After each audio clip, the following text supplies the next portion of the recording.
Hey everyone, so welcome back to Ecodix's Cozy Corner. Nice. I am recording. Okay.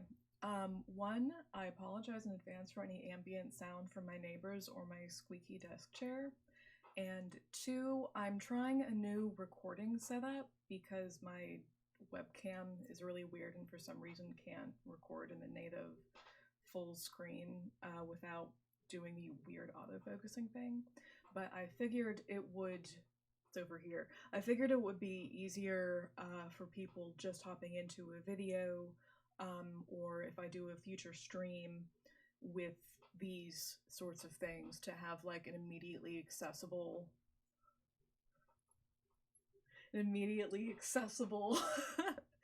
visual reference for the sections that I'm reading, which are right here. And then obviously the book cover of what I'm reading. So let me know what you think. It is a bit different, but I think it works for what I'm doing. So if you have any suggestions or ideas, go ahead and drop them in the comments below. My spatial awareness is something today. But today we are going to be getting into the first section of Mark Fisher's Ghost of My Life for my ongoing collaboration with the Acid Left reading discussion group. We are going to be going through the entire first chapter, so to speak, which is 00 or 0000 Lost Futures.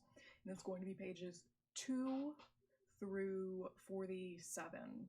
And so I have the page numbers of the coordinating sections right there, if you're following along in your book. Okay, let's get cozy. Grab your drinks, grab your blanket. Tonight I am enjoying really cheap water enhancer caffeine red raspberry, whatever it is. Tastes mildly like dish soap, but hey, it is what it is. It has my caffeine in it. Alright. Mark Fisher, Lost Futures. The slow cancellation of the future. There's no time here, not anymore. The final image of a British television series, Sapphire and Steel, seemed designed to haunt the adolescent mind. The two lead characters, played by Joanna Lumley and David McCallum, find themselves in what seems to be a 1940s roadside cafe. The radio is playing a simulation of Glenn Miller-style, smooth, big band jazz. Another couple, a man and a woman dressed in 1940s clothes, are sitting at an adjacent table. The woman rises, saying, "This is the trap. There is nowhere, and it's forever." She and her companion then disappear, leaving spectral outlines, then nothingness. Sapphire and Steel panic. They rifle through the few objects in the cafe, looking for something that they can use to escape. There is nothing, and when they pull back the curtains, there is only a black, starry void beyond the window. The cafe, it seems, is some kind of capsule floating in deep space. Watching this extraordinary final sequence now, the juxtaposition of the cafe with the cosmos is likely to put to mind some combination of Edward Hopper and Rene Magritte. Neither of these references were available to me at the time. In fact, when I later encountered Hopper and Magritte, I no doubt thought of Sapphire and Steel. It was August 1982, not 1892, 1982, and I had just turned 15 years old. It would be more than 20 years later before I would see these images again. By then, thanks to VHS, DVD, and YouTube, it seemed that practically everything was available for re-watching. In conditions of digital recall, loss itself is lost. The passage of 30 years has only made the series appear even stranger than it did the first time. This was science fiction with none of the traditional trappings of the genre, no spaceships, no ray guns, no anthropomorphic foes. only the unraveling fabric of the corridor of time, along which malevolent entities would crawl, exploiting and expanding gaps and fissures in temporal continuity. All we knew about Sapphire and Steel was that they were detectives of a peculiar kind, probably not human, sent from mysterious agency to repair these breaks in time. The basis of Sapphire and Steel, the series creator P.J. Hammond explained, came from my desire to write a detective story into which I wanted to incorporate time. I've always been interested in time, particularly the ideas of J.B. Priestley and H.G. Wells, but I wanted to take a different approach to the subject.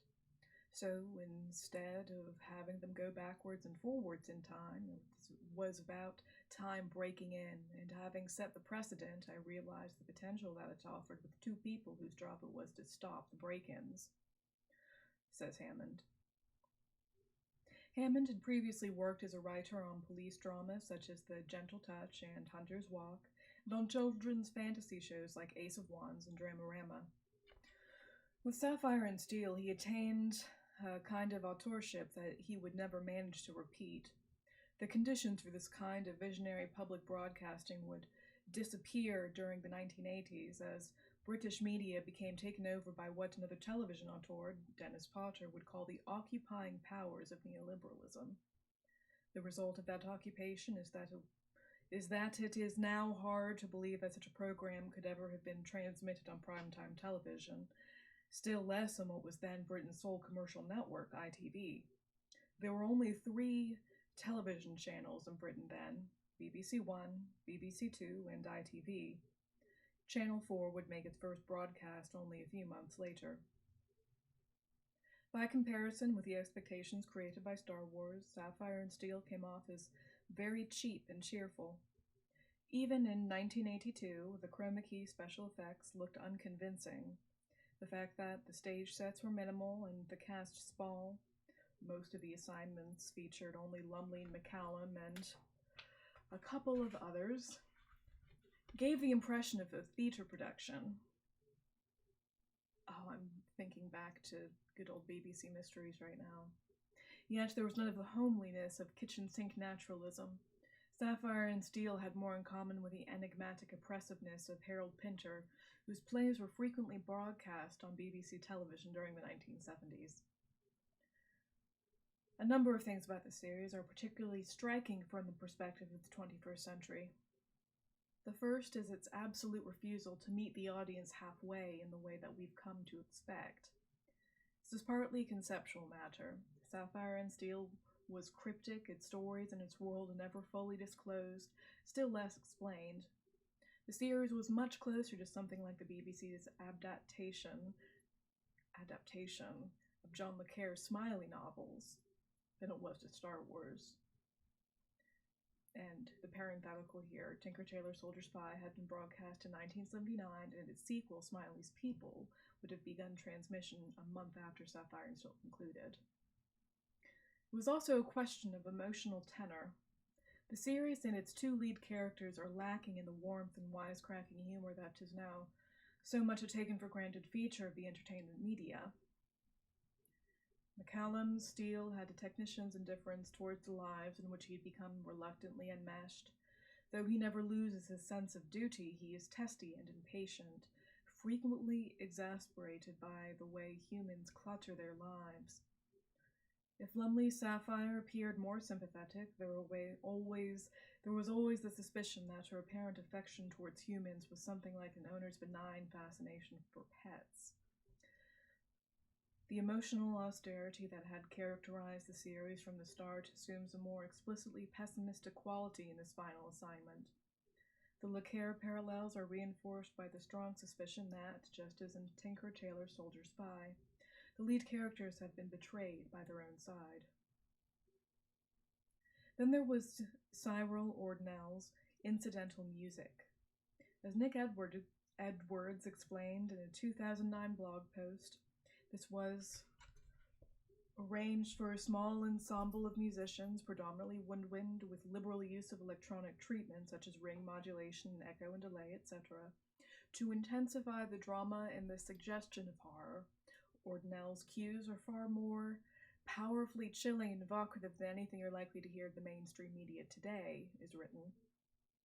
One aim of Sapphire and Steel was to transpose ghost stories out of the Victorian context and into contemporary places, the still inhabited or the recently abandoned.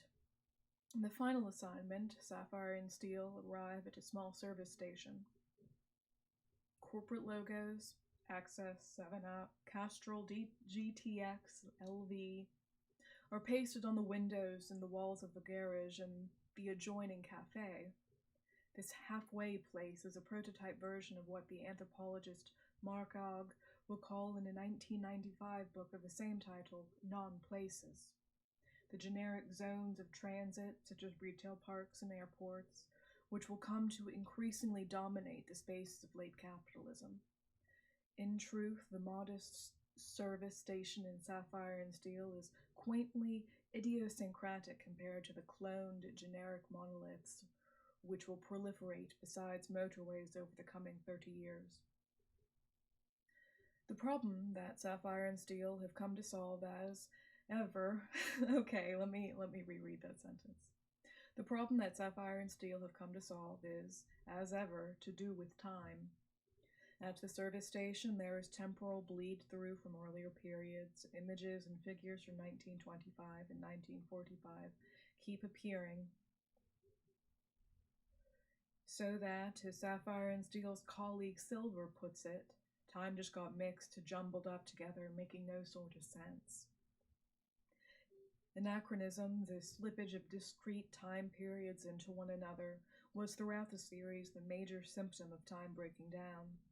In one of the earlier assignments, Steele complains that these temporal anomalies are triggered by human beings' predilection for the mixing of artifacts from different eras. Oh, that's a roadside picnic moment right there. In this final assignment, the anachronism that has led to stasis, time has stopped.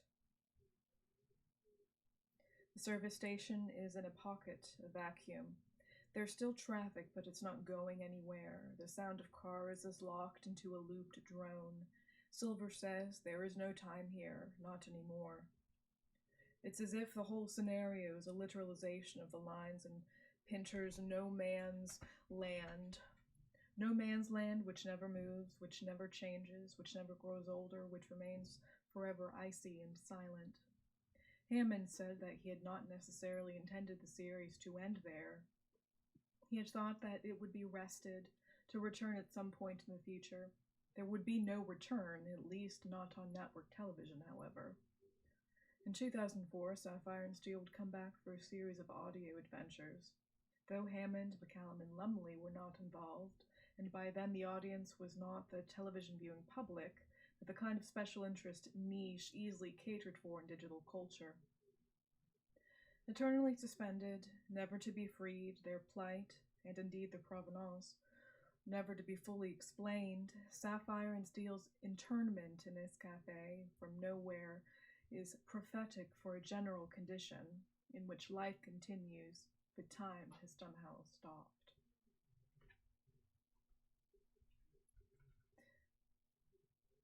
The slow cancellation of the future. It is the contention of this book that 21st century culture is marked by the same anachronism and inertia which afflicted Sapphire and Steel on their final adventure. But this stasis has been buried, interred behind a superficial frenzy of newness, of perpetual movement. The jumbling up of time, the montaging of earlier eras, has ceased to be worthy of comment. It is now so prevalent that it is no longer even noticed. In his book, After the Future, Franco Biffo Berardi refers to the slow cancellation of the future that got underway in the 1970s and 80s. But when I say future, he elaborates. I am not referring to the direction of time. I am thinking rather of the psychological perception, which emerged in the cultural situation of progressive modernity, the cultural expectations that were fabricated during the long period of modern civilization, reaching a peak after the Second World War. These expectations were shaped in the conceptual frameworks of an ever-progressing development, albeit through different methodologies. The Hegel, I did an entire reading series for Hegel/Heigl. I still can't pronounce his name correctly. I'm pretty sure it's Hegel. Sorry. Please forgive me. Sued moment there. The Hegel Marxist mythology of Aufhebung and founding of the new totality. Oh my gosh, I'm just going to reread that sentence. These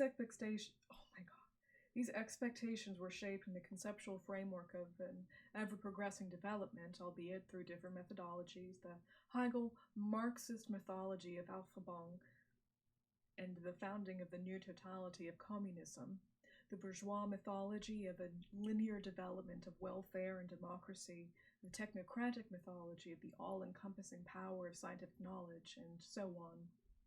My generation grew up at the peak of this mythological temporalization, and it is very difficult, maybe impossible, to get rid of it and really look without this kind of temporal lens.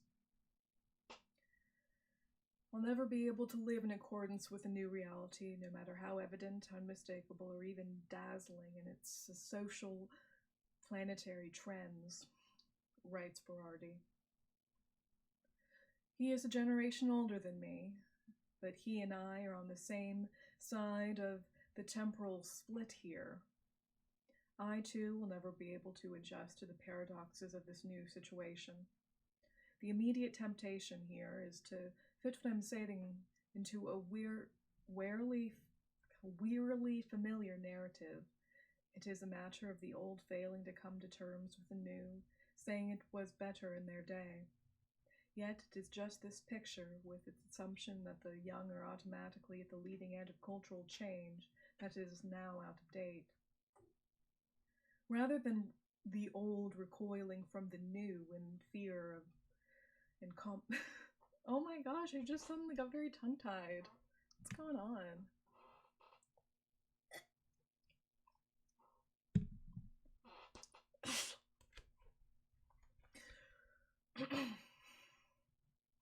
Rather than the old recoiling from the new in fear and incomprehension, those whose expectations were formed in an earlier era are more likely to be startled by the sheer persistence of recognizable forms. Nowhere is this clearer than in popular music culture.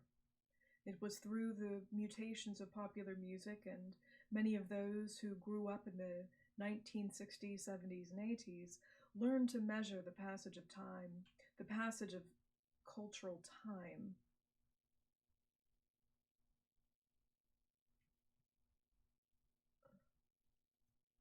But faced with 21st century music, it is the very sense of future shock which has disappeared. This is quickly established by performing a simple thought experiment. Imagine any record released in the past couple years being beamed back in time to, say, 1995 and played on the radio. It's hard to think that it will produce any jolt in the listeners. On the contrary, what would be likely to shock our 1995 audience would be the very recognizability of the sounds. Would music really have changed so little in the next 17 years? Contrast this with the rapid turnover of styles between the 1960s and the 90s. Play a jungle record from 1993 to someone in 1989, and it would have sounded like something so new that it would have challenged them to rethink what music was or could be. While 20th century experimental culture was seized by a recombinatorial delirium, what made it feel as if newness was infinitely available, the 21st century is oppressed by a crushing sense of finitude and exhaustion. It doesn't feel like the future, or alternatively, it doesn't feel as if the 21st century has started yet. We remain trapped in the 20th century, just as Sapphire and Steel were incarcerated in their roadside cafe. The slow cancellation of the future has been accompanied by a deflation of expectations. There can be few who believe that in the coming year a record as great as, say, the Stooges' Funhouse or Sly Stone's There's a Riot Going On will be released. Still less do we expect the kind of ruptures brought about by the Beatles or disco. The feeling of belatedness or living after the gold rush is as omnipresent as it is disavowed. Compare the fallow terrain of the current moment with the fecundity of previous periods, and you will quickly be accused of nostalgia. But the reliance of current artists on styles that were established long ago suggests that the current moment is in the grip of a formal nostalgia, of which more shortly, period. I think, wow, of which. So these are from, side note, these are from his blog posts. I may be an original typographical error. That's just how it ends, that sentence. It is not that nothing happened in the period when the slow cancellation of the future set in. On the contrary, those 30 years have been a time of massive traumatic change. In the UK, the election of Margaret Thatcher had brought to an end the uneasy compromises of the so-called post-war consensus. Thatcher's neoliberal program in politics was reinforced by transnational restructuring of the capitalist economy.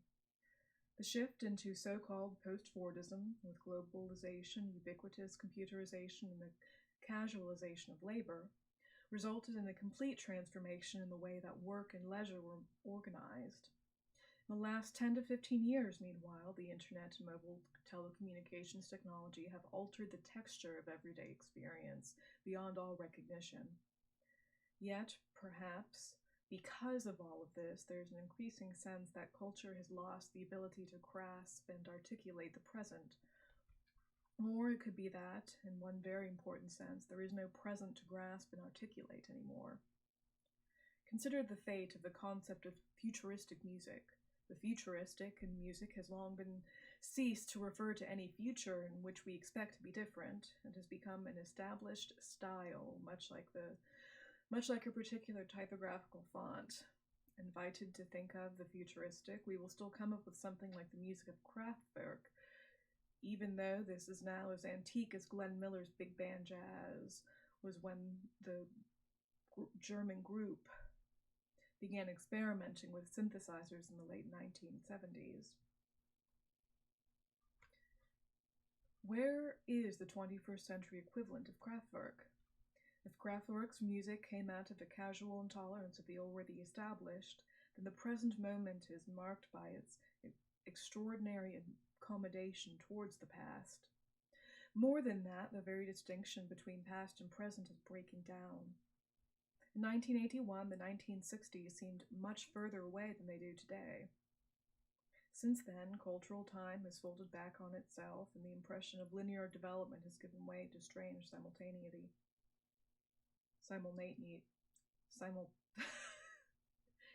simultaneousness. That word. Two examples will suffice to introduce this peculiar temporality. When I first saw the video for Arctic Monkeys' 2005 single, I Bet You Look Good on the Dance Floor, I genuinely believed that it was some lost artifact from the circa 1980. I genuinely believed. There's been some tongue-tied moment. Everything in the video, the lighting, the haircuts, the clothes, had been assembled to give the impression that this was a performance on BBC Two's serious rock show, The Old Grey Whistle Test. Furthermore, there was no discordance between the look and the sound. At least to the casual listen, this could have easily been a post-punk group from the early 1980s. Certainly, if one performs a version of the thought experiment I described above, it's easy to imagine I Bet You Looked Good on the Dance Floor being broadcast on the Old Grey Whistle Test in 1980, and producing no sense of disorientation in the audience. Like me, they might have imagined the references to 1984 in the lyrics referred to the future. There ought to be something astonishing about this. Count back 25 years from 1980 and you are at the beginning of rock and roll, a record that sounded like Buddy Holly or Elvis, and 1980 would have sounded out of time. Of course, such records were released in 1980, but they were marketed as retro. If the Arctic Monkeys weren't positioned as a quote-unquote retro group, it is partly because there was no, by 2005, there was no now with which to contrast their retrospection. In the 1990s, it was possible to hold something like Britpop revivalism to account by comparing it to the experimentalism happening on the UK dance underground or in US R&B. By 2005, the rates of innovation in both these areas had enormously slackened. UK dance music remains much more vibrant than rock, but the changes that happen there are tiny, incremental, and detectable largely only by initiates. There is none of the dislocation of sensation that you heard in the shift from rave to jungle and from jungle to garage in 1990s. As I write this, one of the dominant sounds in pop, the globalized club music that has supplanted R&B, resembles nothing more than Eurotrance, a particularly bland European 1990s cocktail made from some of the most flavorless components of house and techno. Second example. When I first heard Amy Winehouse's version of Valerie while walking through a shopping mall, perhaps the perfect venue for consuming it. Up until then, I had believed that Valerie was first recorded by indie plotters, the Zootons. But for a moment, the record's antiqued 1960s soul sound and the vocal, on which a casual listen I didn't first recognize as Winehouse, made me temporarily revise this belief. Surely the Zootons' version of the track was a cover of this apparently older track, which I had not heard until now. Naturally, it didn't take me long to realize the 1960s soul sound was actually a simulation. This was indeed a cover of the Zootons' track, done in the souped-up retro style in which the record's producer, Mark Ronson, has specialized. Ronson's productions might have been designed to illustrate what Frederick Jameson called the nostalgia mode. Jameson identifies this tendency in his remarkably prescient writings on postmodernism, beginning in the 1980s.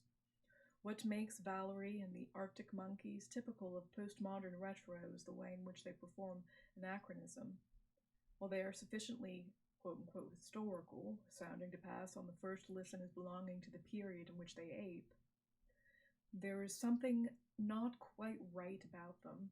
Discrepancies in texture, the results of modern studio recording techniques, mean that they belong neither to the present nor to the past, but some implied timeless era, an eternal 1960s or an eternal 1980s.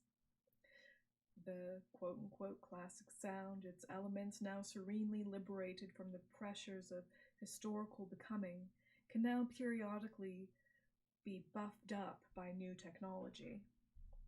It is important to be clear about what Jameson means by the nostalgia mode. He is not referring to the psychological nostalgia. Indeed, the nostalgia mode, as Jameson theorizes, it might be said to preclude psychological nostalgia, since it arises only when a coherent sense of historical time breaks down. The kind of figure capable of exhibiting and expressing a yearning for the past belongs, actually, to a paradigmatically, however that's supposed to be pronounced, modernist moment. Think, for instance, of Proust's and Joyce's ingenious exercises in recovering lost time. Jameson's nostalgia mode is better understood in terms of a formal attachment to the techniques and formulas of the past, a consequence of a retreat from the modernist challenge of innovating cultural forms adequate to contemporary experience. Jameson's example is Lawrence Kasdan's now half-forgotten film Body Heat of 1981, which, although it was officially set in the 1980s, feels as though it belongs to the 1930s. Body Heat is technically not a nostalgia film, Jameson writes, since it takes place in a contemporary setting in a little Florida village near Miami. On the other hand, this technical contemporaneity is most ambiguous indeed. Technically, its objects, its cars, for instance, are 1980s products, but everything in the film conspires to blur that immediate contemporary reference and to make it possible to receive this too as a nostalgia work, as a narrative set in some indefinable nostalgic past from an eternal 1930s, say, beyond history. It seems to me exceedingly symptomatic to find the very style of nostalgia films invading and colonizing even those movies today which have contemporary settings, as though for some reason we were unable today to focus on our own present, as though we had become incapable of achieving aesthetic representations of our own current experience. But it is so. But if that is so, then it is a terrible indictment of consumer capitalism itself, or at the very least an alarming and pathological symptom of a society which has become incapable of dealing with time and history, writes Jameson. What blocks Body Heat from being a period piece or a nostalgia picture in any straightforward way is its disavowal of any explicit reference to the past. The result is anachronism, and the paradox is that this blurring of official contemporaneity, this waning of historicity, is increasingly typical of our experience of cultural products. I'm thinking at this exact moment of the automat in Dark City. Another of Jameson examples of a nostalgia mode is Star Wars. One of the most important cultural experiences of the generations that grew up from the 1930s to the 50s was the Saturday afternoon series of the Buck Rogers type. Alien villains. I just started twitching suddenly. Alien villains, true American heroes, heroines in distress, the death ray or the doomsday box, and the cliffhanger at the end, whose miraculous solution was to be witnessed next Saturday afternoon. Star Wars reinvents this experience in the form of a pastiche. There is no point to a parody of such series since they are long extinct. Far from being a pointless satire of such dead form, Star Wars satisfies a deep, might I even say repressed, longing to experience them again. It is a complex object in which some of the first-level children and adolescents can take adventure straight, while the adult public is able to gratify a deeper and more properly nostalgic desire to return to that older period and live its strange old aesthetic artifacts through once again, writes Jameson. There is no nostalgia for a historical period here, or if there is, it is only indirect. The longing of which Jameson writes is a yearning for a form. Star Wars is a particularly resonant example of a postmodern anachronism because of the way it used technology to obfuscate its archaic form. Belying its origins in these fusty adventure series forms, Star Wars could appear new because its then unprecedented special effects relied upon the latest technology. If, in a paradigmatically modernist way, Kraftwerk used technology to allow new forms to emerge, the nostalgia mode subordinated the technology to the task of refurbishing the old. The effect was to disguise the disappearance of the future as its opposite. The future didn't disappear overnight. Berardi's phrase, the slow cancellation of the future, is so apt because it captures the gradual yet relentless way in which the future has been eroded over the last 30 years. If the late 1970s and early 80s were the moment when the current crisis of cultural temporality could be first felt, it was only during the first decade of the 21st century that what Simon Reynolds calls dyschronia has become endemic. This dyschronia, this temporal disjuncture, ought to feel uncanny, yet the predominance of what Reynolds calls Retromania means that it has lost any unheimlich charge. Anachronism is now taken for granted. Jameson's postmodernism, with its tendencies towards retrospection and pastiche, has been naturalized. Take someone like the stupendously successful Adele. Although her music is not marketed as retro, there is nothing that marks out her records as belonging to the 21st century either. Like so much contemporary cultural production, Adele's recordings are saturated with a vague but persistent feeling of the past without recalling any specific historical moment. Jameson equates the postmodern waning of historicity with the cultural logic of late capitalism, but he says little about why the two are synonymous. Why did the arrival of neoliberal post-Fordist capitalism lead to a culture of retrospection and pastiche? Perhaps we can venture a couple of provisional conjectures here. The first concerns consumption. Could it be that neoliberal capitalism's destruction of solidarity and security brought about a compensatory hungering for the well-established and the familiar? Paul Virilio has written of a polar inertia that is a kind of effect of and counterweight to the massive speeding up of communication. Virilio's examples is Howard Hughes living in one hotel room for 15 years, endlessly re-watching Ice Station Zebra. Hughes, once a pioneer in aeronautics, became an early explorer of the existential terrain that cyberspace will open up, where it is no longer necessary to physically move in order to access the whole history of culture. Or, as Borerdi has argued, the intensity and precariousness of late capitalist work culture leaves people in a state where they are simultaneously exhausted and overstimulated. The combination of precarious work and digital communications leads to a besieging of attention. In this insomniac, inundated state, Borerdi claims, culture becomes de-eroticized. The art of seduction takes too much time, and according to Borerdi, something like Viagra answers not to a biological, but to a cultural deficit. Desperately short of time, energy, and attention, we demand quick fixes. Like another of Borerdi's examples, pornography, retro offers the quick and easy promise of minimal variation on an already familiar satisfaction. The other explanation for the link between late capitalism and retrospection centers on production. It's one of those nights.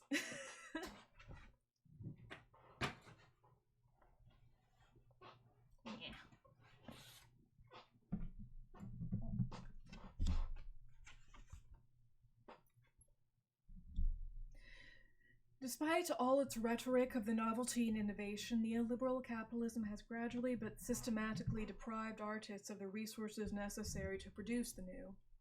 In the UK, the post-war welfare state and higher education maintenance grants constituted an indirect source of funding for most of the experiments in popular culture between the 1960s and 1980s.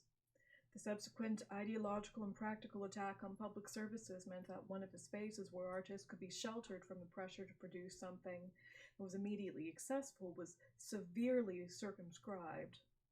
As the public service broadcasting became marketized, there was an increasing tendency to turn out cultural productions that resembled what was already successful. The result of all of this is that the social time available for withdrawing from work and immersing oneself in cultural production drastically declined. If there's one factor above all else which contributes to cultural conservatism, it is the vast inflation of the cost of rent and mortgages. It's no accident that the efflorescence of cultural invention in London and New York in the late 1970s and early 80s in the punk and post-punk scenes coincided with the availability of squatted and cheap property in those cities. Since then, the decline of social housing, the attacks on squatting, and delirious rise in property prices have meant that the amount of time and energy available for cultural production is massively diminished. But perhaps it was only with the arrival of digital communicative capitalism that this reached terminal crisis point.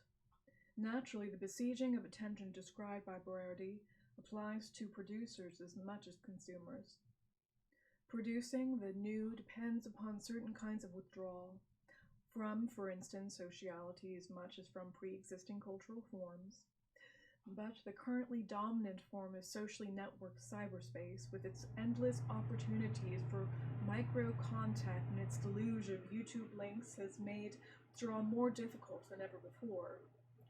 Or, as Simon Reynolds so pithily put it, in recent years everyday life is sped up, but culture has slowed down. No matter what the causes for this temporal pathology are, it is clear that no area of Western culture is immune from them. Former redoubts of futurism, such as electronic music, no longer offer escape from formal nostalgia. Music culture is in many ways paradigmatic of the fate of culture under post-Fordist capitalism. At the level of form, music is locked into pastiche and repetition, but its infrastructure has been subject to massive, unpredictable change. The old paradigms of consumption, retail, and distribution are disintegrating, with downloading, eclipsing the physical object, record shops closing, and cover art disappearing. Pause.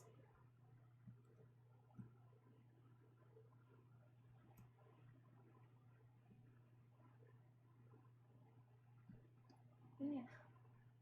My lips are so dry.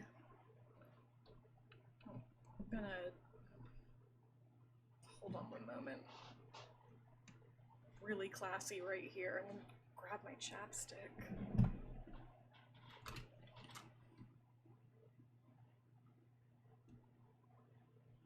There we go. One moment.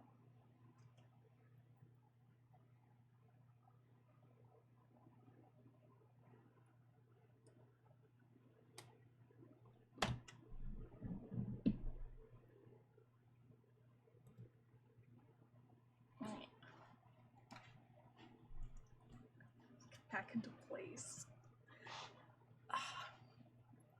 So I'm a little gremlin, and I usually sit cross-legged in my chairs. Okay. Let's get back to it. Why hauntology?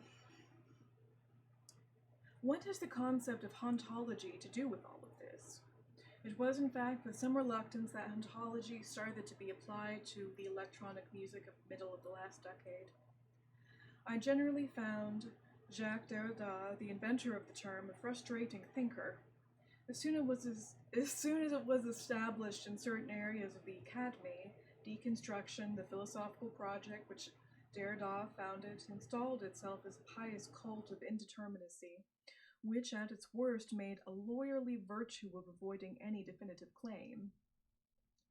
Deconstruction was a kind of pathology of skepticism, which induced hedging, infirmity of purpose, and compulsory doubt in its followers. It elevated particular modes of academic practice, Heidegger's priestly opacity, literary theory's emphasis on the ultimate instability of any interpretation, for example, into quasi-theological imperatives. Derrida's circumlocutions seemed like a disintensifying influence. It's by no means irrelevant to point out here that my first encounter with Derrida took place in what is now a vanished milieu. Milieu? I've read that word before. Nice. Milieu. Nice, Phoebe. It came in the pages of the New Musical Express in the 1980s, where Derrida's name would be mentioned by the most exciting writers, and actually part of my frustration with Derrida's work came out of disappointment. The enthusiasm of New Musical Express writers like Ian Penman and Mark Sinker for Derrida and the formal and conceptual inventiveness which it seemed to provoke in their writing created expectations which Derrida's own work couldn't meet when I eventually came to read it. Relatable. Not specifically Derrida, though. I'm still playing archaeology with his work. I can't completely speak to that. It's hard to believe this now, but along with public service broadcasting, the NME constituted a kind of supplementary informal education system in which theory acquired a strange, lustrous glamour. I had also seen Derrida and I am pronouncing Derrida. It is Derrida. Jacques Derrida. Oh god, this is going to be really embarrassing if it's not. One moment. I'm going to look up how to and just reread that entire paragraph, because that would be really embarrassing.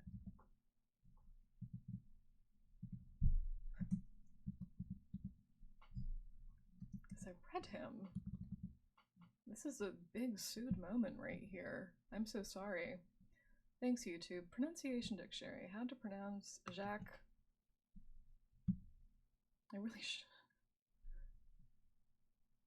Jacques Derrida. Okay.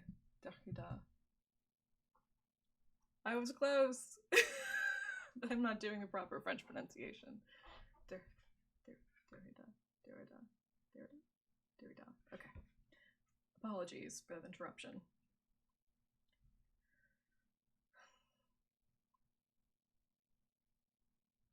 It's hard to believe this now, but along with public service broadcasting, the NME constituted a kind of supplementary informal education system in which theory acquired a strange, lustrous glamour. I'd also seen Derrida and Ken McCullen's film Ghost to Dance, shown late at night on Channel 4. In the early days of the network, at a time before we had a VCR even, when I had to resort to washing my face with cold water to try to keep myself awake. Derrida coined the term hauntology in his Spectres of Marx, the state of the dead, the work of mourning, and the new international. To haunt does not mean to be present, and it is necessary to introduce haunting into the very construction of a concept, he wrote. Hauntology was this concept, or puncept. The pun was on the philosophical concept of ontology, the philosophical study of what can be said to exist. Hauntology was the successor to previous concepts of Derrida's, and such as the trace and difference. I'm so sorry. This is what happens when you take 3 years of a foreign language and then 2 years of a completely different foreign language with 2 completely separate pronunciation systems, French and Arabic, and have some like introductory stuff with German. And when you already have a speech impediment, you'd think it'd make things from different languages more easier to pronounce. But it just keeps getting me more tongue-tied. Yeah. Okay. Ontology was the successor to previous concepts of Derrida, such as the trace and the difference. Like those earlier terms that refer to the way in which nothing enjoys a purely positive existence. Everything that exists is possible only on the basis of a whole series of absences which precede and surround it, allowing it to possess such consistency and intelligibility that it does. In the famous example, any particular linguistic term gains its meaning not from its own positive qualities, but from its difference from other realms. I was about to say that the French way. By the way, Happy New Year! I think this is my first video of 2021, and I'm already not off to a great start.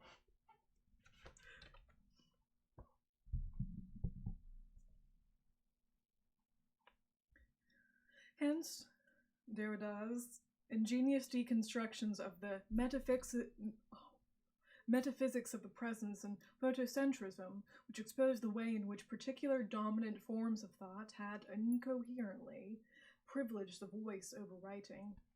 But hauntology explicitly brings into play the question of time in a way that had not quite been the case with the trace or difference. One of the repeated phrases in Spectres of Marx is from Hamlet: "Time is out of joint," and in his recent radical atheism, Derrida and the Time of Life, Mark Hegland, with an umlaut, argues that it is possible to see all of Derrida's work in relation to this concept of broken time. Derrida's aim, Hegland argues, is to formulate a general hauntology, in contrast to the traditional ontology that thinks being in terms of self-identical presence. What is important about the figure of the spectre, then, is that it cannot be fully present. It has no being in itself, but marks a relation to what is no longer or not yet, writes Hegland. Is hauntology, then, some attempt to revive the supernatural, or is it just a figure of speech? The way out of this unhelpful opposition is to think of hauntology as the agency of the virtual, with the spectre understood not as anything supernatural, but as that which acts without physically existing. The great thinkers of modernity, Freud as well as Marx, had discovered different modes of the spectral causality. The late capitalist world, governed by the abstractions of finance, it is very clearly a world in which virtualities are effective, and perhaps the most ominous spectre of Marx is capital itself. But as Derrida underlines in his interviews in the Ghost Dance film, psychoanalysis is also the science of ghosts, a study of how reverberant events in the psyche become revenants. Referring back to Hegland's distinction between the no longer and the not yet, we can provisionally distinguish two directions in hauntology. The first refers to that which is, in actuality is, no longer, but which remains effective as the virtuality, the traumatic compulsion to repeat a fatal pattern. The second sense of hauntology, refers to that which, in actuality, has not yet happened, but which is already effective in the virtual, an attractor and anticipation shaping current behavior. The specter of communism that Marx and Engels had warned of in the first line of the Communist Manifesto was just this kind of ghost, a virtuality whose threatened coming was already playing a part in undermining the present state of things. In addition to being another moment in Derrida's own philosophical project of deconstruction, Spectres of Marx was also a specific engagement with the immediate historical context provided by the disintegration of the Soviet Empire. Or rather, it was an engagement with the alleged disappearance of history trumpeted by Francis Fukuyama in his The End of History and the Last Man. What would happen now that actually existing socialism had collapsed, and capitalism could assume full spectrum dominance? Its claims to global domination were thwarted not any longer by the existence of a whole other bloc, but by small islands of resistance such as Cuba, North Korea. The era of what I have called capitalist realism, the widespread belief that there is no alternative to capitalism, has been haunted not by the apparition of the specter of communism, but by its disappearance. As Derrida wrote, there is today in the world a dominant discourse. This dominating discourse often has the manic, jubilatory, and incantatory form that Freud assigned to the so-called triumphant phase of morning work. The incantation repeats and ritualizes itself. It holds forth and holds two formulas, like any animistic magic. To the rhythm of the cadenced march, it proclaims, Marx is dead, communism is dead, very dead. And along with its hopes, its discourse, its theories, and its practices, it says, long live capitalism, long live the market, here's to the survival of economic and political liberalism, writes Derrida. Spectres of Marx was also a series of speculations about the media or post-media technologies that capital had installed on its own now in global territory. In this sense, hauntology was by no means something rarefied. It was endemic in the time of techno-telediscursivity or techno-teleiconicity, simulacra, and synthetic images. This discussion of the tele shows that hauntology concerns a crisis of space as well as time. As theorists such as Virilio and Jean Baudrillard had long acknowledged, and Spectres of Marx can also be read as Derrida settling his account of these thinkers, teletechnologies collapse both space and time. Events that are spatially distant become available to an audience instantaneously.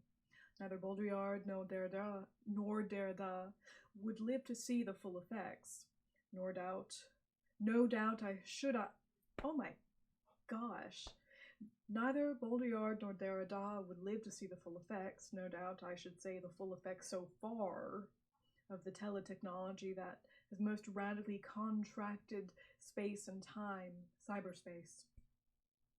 But here we have the first reason as to why the concept of hauntology should have become attached to popular culture in the first decade of the 21st century.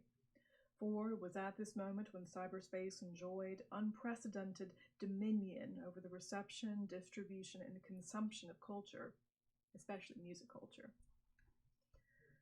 When it was applied to music culture, in my own writing and in that of other critics such as Simon Reynolds and Joseph Stannard, hauntology, I should really clarify my pronunciation of that.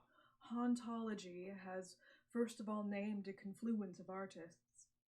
The word confluence is crucial here, for these artists, William Basinski, the Ghost Box label, the Caretaker Burial, Mordaunt Music, Philip Jack, amongst others, had converged on a certain terrain without actually influencing one another. What they shared was not a sound so much as a sensibility and existential orientation.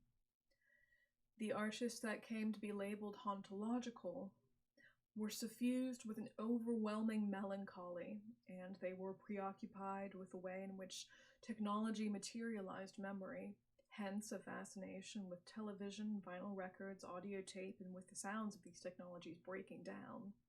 This fixation on materialized memory led to what is perhaps the principal sonic signature of hauntology, the use of crackle, the surface noise made by vinyl.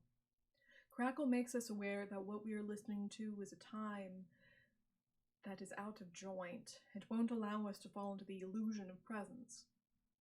It reverses the normal order of listening according to which, as Ian Penman put it, we are habituated to the of recording being repressed.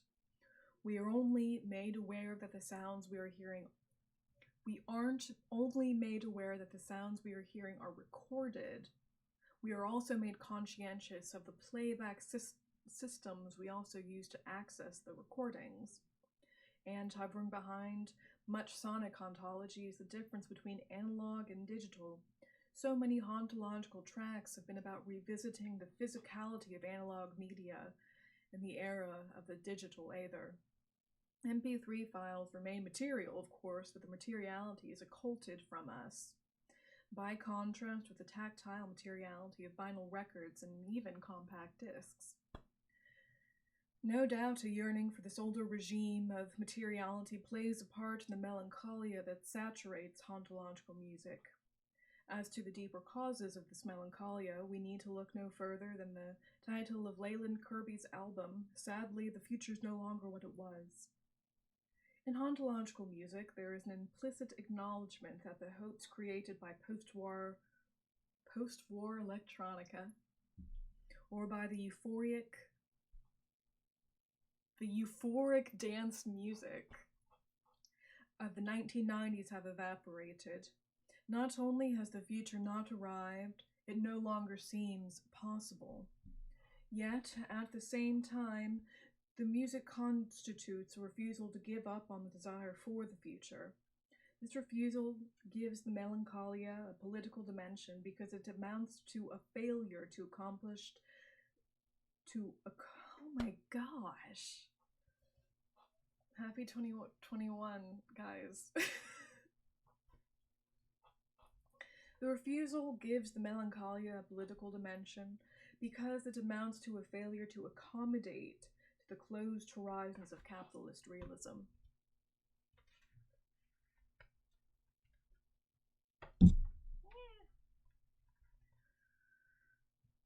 Not giving up the ghost.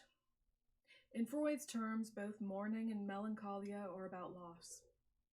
But whereas mourning is the slow, painful withdrawal of libido from lost object, in melancholia, libido remains attached to what has disappeared.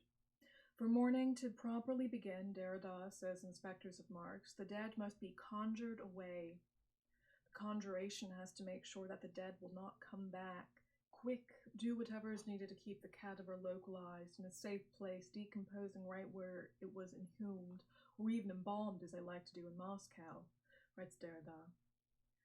But there are those who refuse to allow the body to be interred, just as there is a danger of overkilling something to such an extent it becomes a specter, a pure virtuality. Capitalist societies, Derrida writes, can always heave a sigh of relief and say to themselves, communism is finished, but it did not take place, it was only a ghost. They do no more than disavow the undeniable itself. The ghost never dies.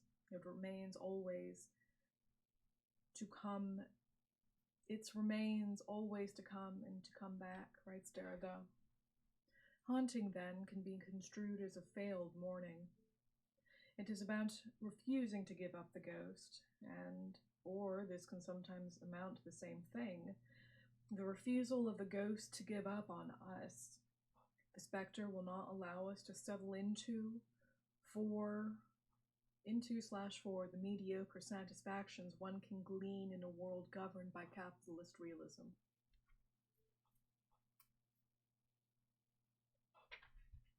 What's at stake in the 21st century hauntology is not the disappearance of a particular object.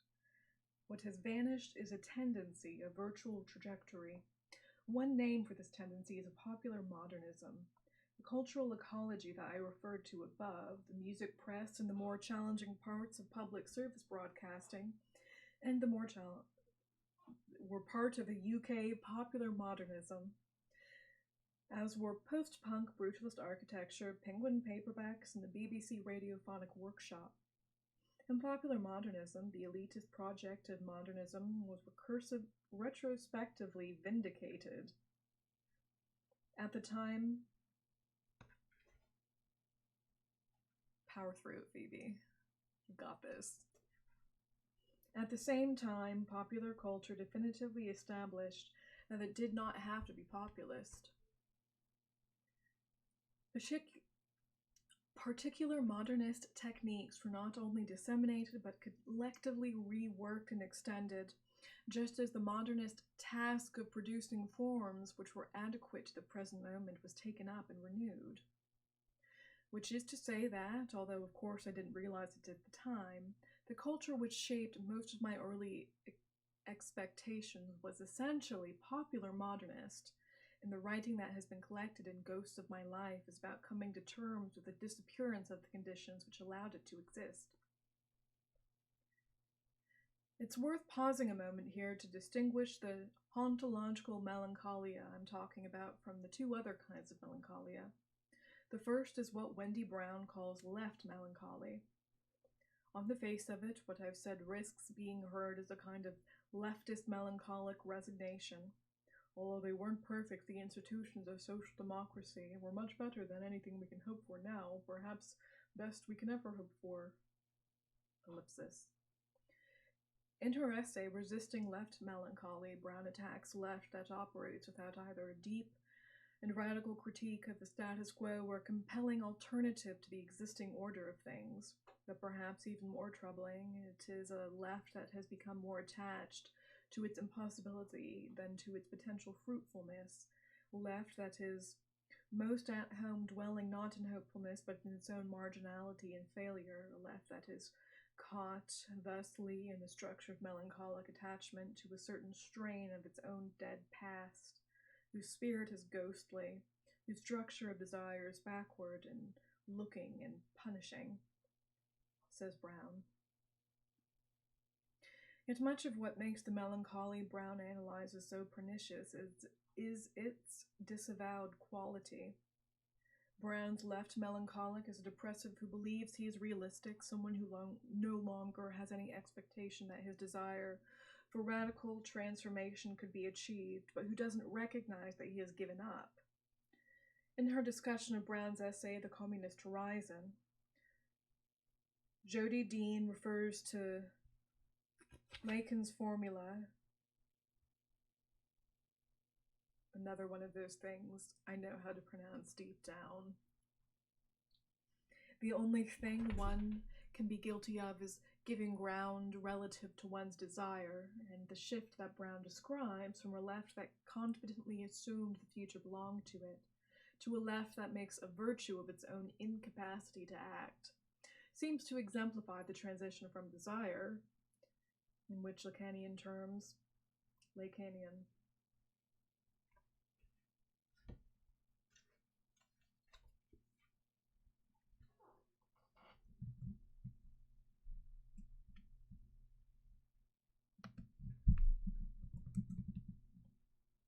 I'm gonna look this up super quick because I really need to not do that during streams.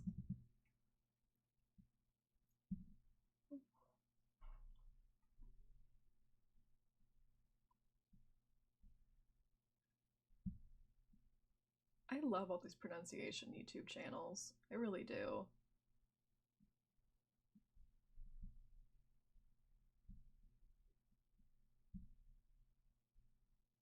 Lacanian. Lacanian.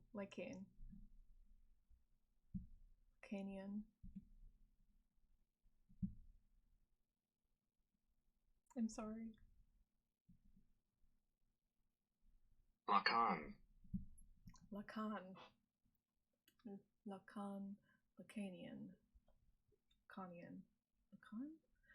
Well, I'm 2 steps closer.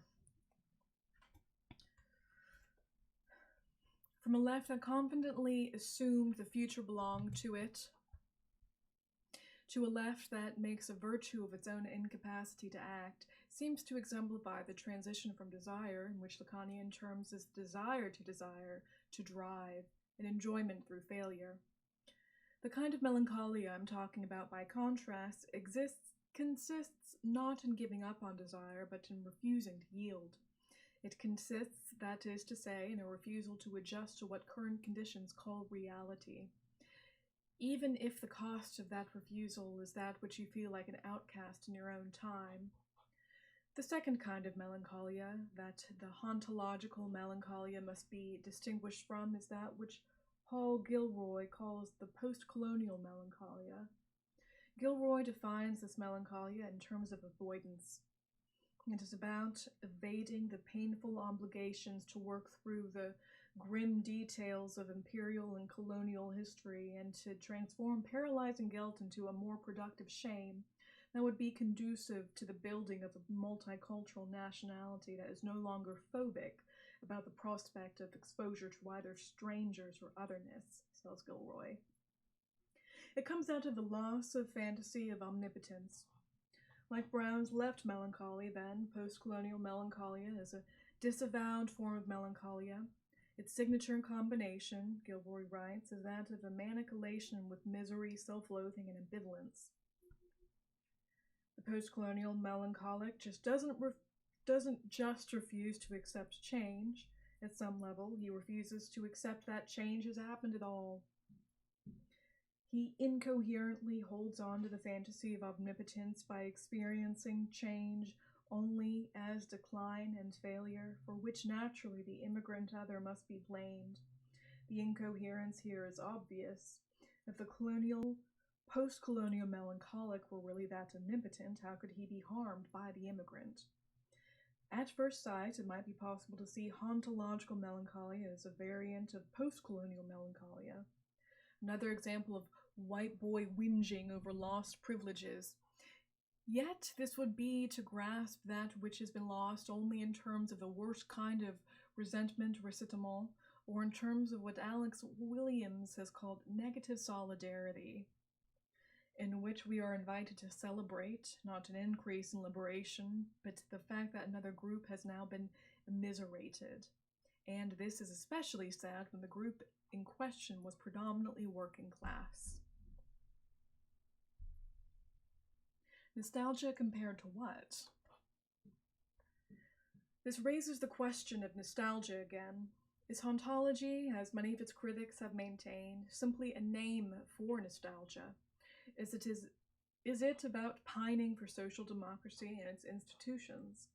Given the ubiquity of the formal nostalgia I described above, the question has to be, nostalgia compared to what? It seems strange to have to argue that comparing the present unfavorably with the past is not automatically nostalgic in any culpable way, but such is the power of the dehistoricizing pressures of populism and PR that the claim has to be explicitly made. PR and populism propagate the relativistic illusion that intensity and innovation are equally distributed throughout all cultural periods. It is the tendency to falsely overestimate the past that makes nostalgia egregious. But one of the lessons of Andy Beckett's History of Britain in the 1970s, when the lights went out, is that in many ways we falsely underestimate a period like the 1970s. Beckett in effect shows that capitalist realism was built on a myth-monstering of the decade. Conversely, we are induced by ubiquitous PR into falsely overestimating the present, and those who can't remember the past are condemned to have it resold to them forever. If the 1970s were in many respects better than neoliberalism wants us to remember them, we must also recognize the extent to which the capitalist dystopia of the 21st century culture is not something that is simply imposed on us. Oh no, my nose is getting itchy.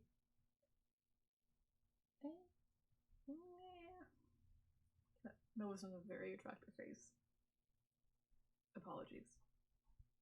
In the 1970s were in many respects better than neoliberalism wants us to remember them, we must also recognize the extent to which the capitalist dystopia of 21st century culture is not something that was simply imposed on us. It was built out of our captured desires. Almost everything I was afraid of happening over the past 30 years has happened, Jeremy Gilbert has observed. Everything my political mentors warned might happen since I was a boy growing up on a poor council estate, that's a housing project if you're American, in the north of England in the early 80s, or a high school student reading denunciations of Thatcherism in the left press a few years later, has turned out just as badly as they said it would. And yet, I don't wish I was living 40 years ago. The point seems to be, this is the world we were all afraid of, but it's also the sort of world we wanted. Oh no. I'm not sure why that happens whenever, I'm specifically recording a video. I just get a weird allergic reaction to something. Hold on 1 moment.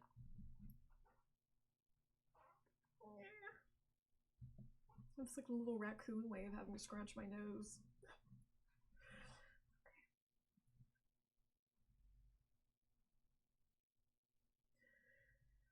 But we shouldn't have to choose between, say, the internet and Social Security. One way of thinking about hauntology is that its lost futures do not force such false choices. Instead, what haunts is the specter of a world in which all the marvels of communicative technology could be combined with a sense of solidarity much stronger than anything social democracy could muster.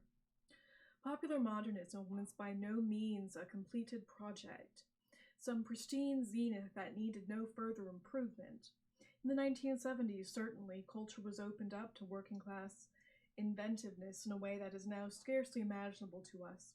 But there was also a time when casual racism, sexism, and homophobia were routine features of the mainstream.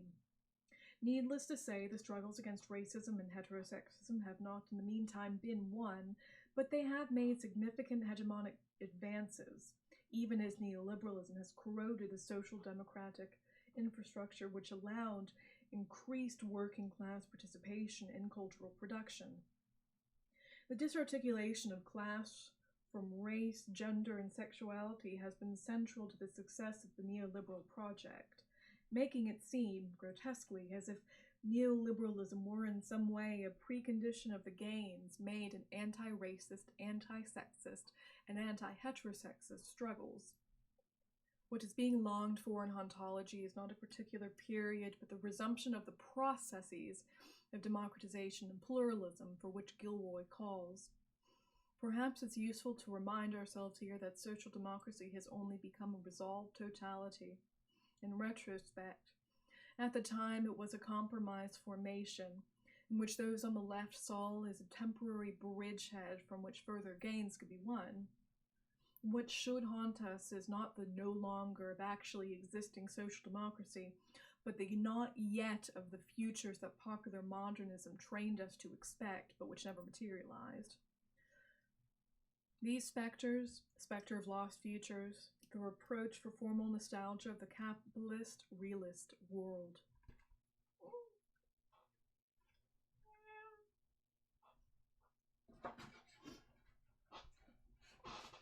Gremlin mode.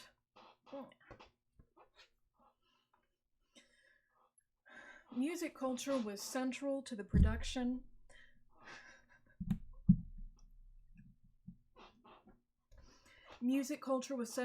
projection of the futures which have been lost.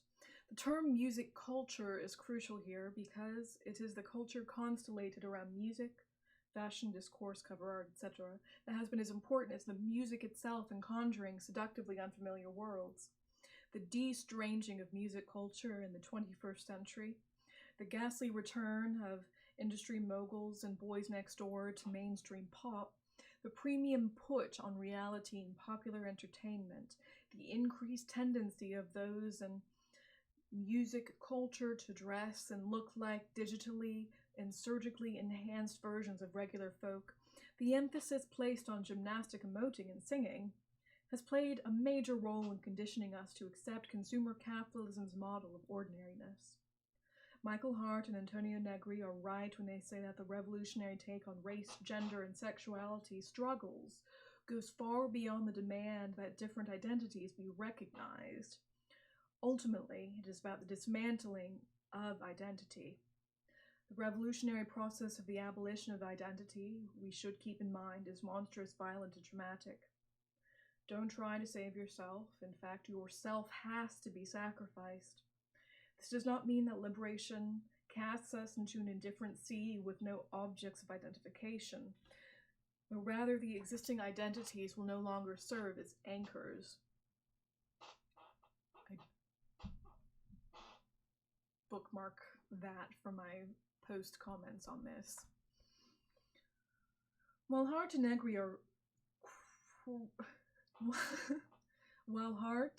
Negri are correct to warn of the traumatic dimensions of the transformations, they are also aware it has its joyful aspects. Throughout the 20th century, music culture was a probe that played a major role in preparing the population to enjoy a future that was no longer white, male, or heterosexual, a future in which the relinquishing of identities that were in any case poor fictions would be a blessed relief. In the 21st century, by contrast, and fusion of pop with reality TV is absolutely indicative of this. Popular music culture has been reduced to being a mirror held up by the late capitalist subjectivity. By now, it should already be very clear that there are different senses of the word hauntology at play in Ghosts of My Life. There is a specific sense in which it has been applied to music culture, and in a more general sense, where it refers to persistences, repetitions, and preconfigurations. There are also more or less benign versions of hauntology. Ghosts of My Life will move amongst these different uses of the term. This book is about the ghosts of my life. And so there is a necessarily personal dimension to what follows. Yet my take on the old phrase, the personal is political, has been to look for the cultural, structural, and political conditions of subjectivity. The most productive way of reading personal is political is to interpret it as saying the personal is impersonal. It's miserable for anyone to just at all to be themselves.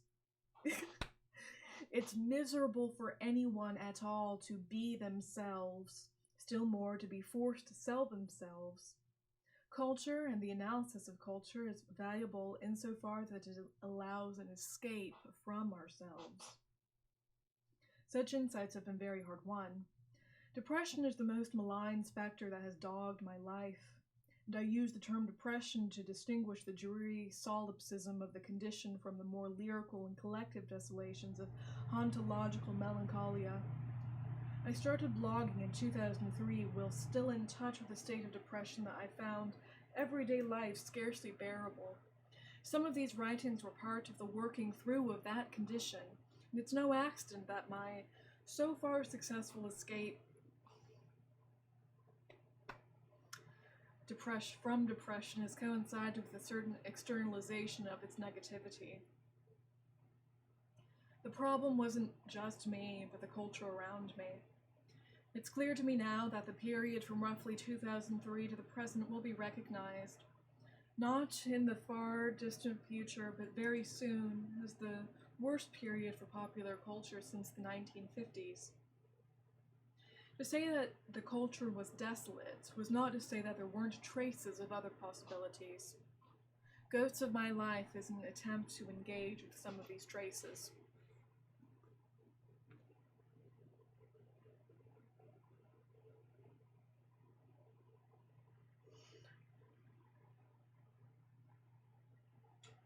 I guess I just have to say that when I first went through Ghosts of My Life, after when I got it a couple months ago, my skimming, it was a skim to get a feel for it, because something I do with this stream is, well, it's not a stream at this present moment.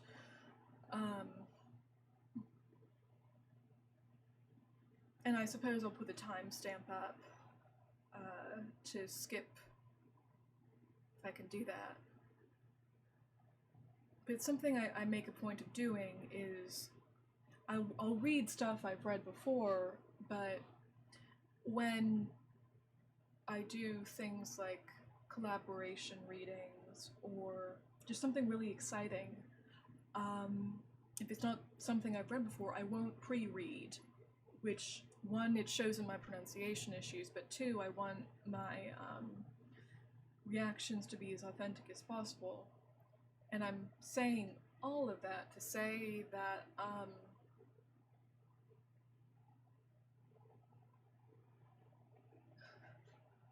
as someone who does struggle a lot with depression, I've always kind of related to Fisher in that way, in that you're laboring against not your own chemistry, but a culture that induces this state in you, and it's something that, in the capitalist realist sense, seems completely inescapable. And there is a strange sense, I suppose, of the hauntological in reading this, because it's very difficult to encounter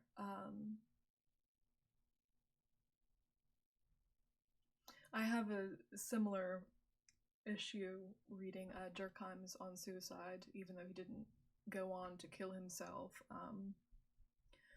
He used that work as a way to mediate and negotiate with those feelings.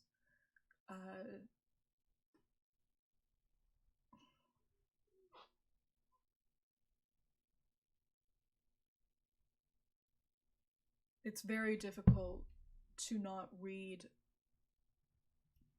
posthumous works like this.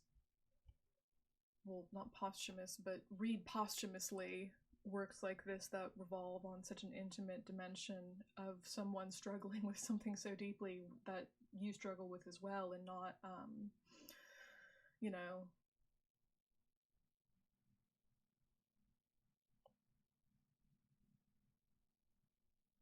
put it in that context, even if on some level it's inappropriate, because I know I wouldn't ever want someone to frame any of my writings, my works in that way, even if I had that underlying intention at the time, because it is such an intimate thing. And some of these writings were part of the working through of the condition. It's no accident my so far successful escape from depression coincided with an externalization of negativity. Of blessed memory, Mark Fisher.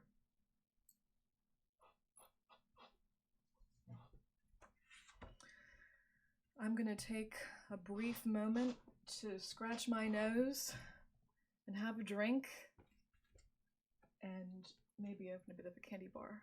I'll be right back.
Okay.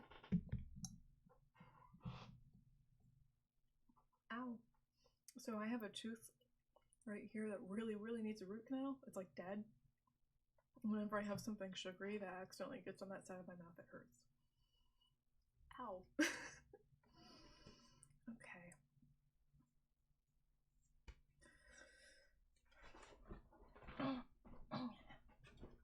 Let's get back into it.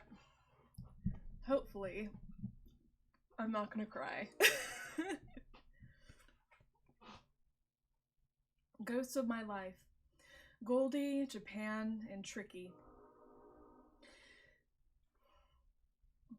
It must have been 1994 when I first saw Refugee Crew's Ghosts of My Life on the shelves of a high street record store.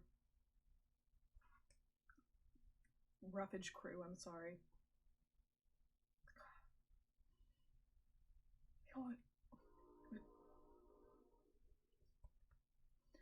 The 4-track EP had been released in 1993, but this was a time before internet hype and online discographies, when the traces of the underground took no longer to the surface.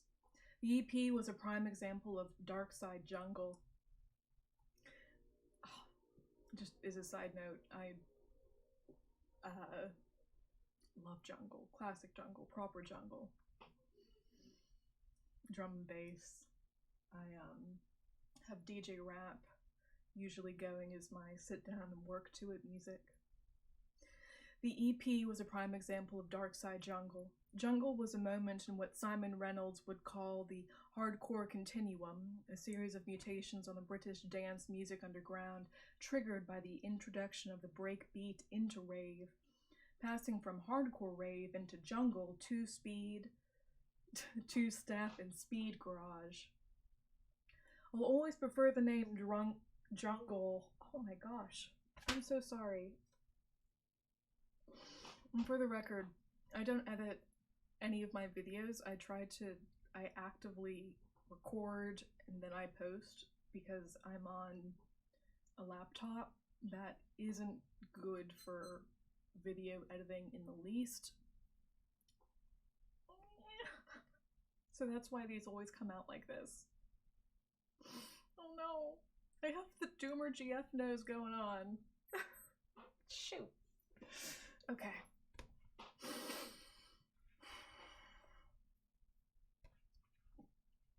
I'll always prefer the name jungle to the more pallid and misleading term drum and bass. Because much of the allure of the genre came from the fact that no drums or bass guitar were played. Instead of simulating the existing qualities of real instruments, digital technology was exploited to produce sounds that had no pre-existing correlates. The function of time stretching,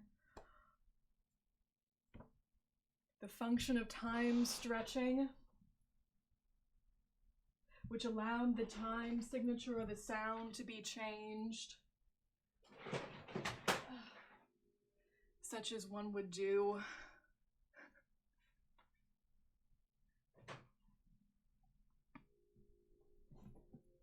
That was always my favorite function of the older groove boxes. Without its pitch being altered, transformed sampled breakbeats into rhythms that no human could play. Producers would also use the strange metallic excrescence that was produced when samples were slowed down, and the software had to fill in the gaps.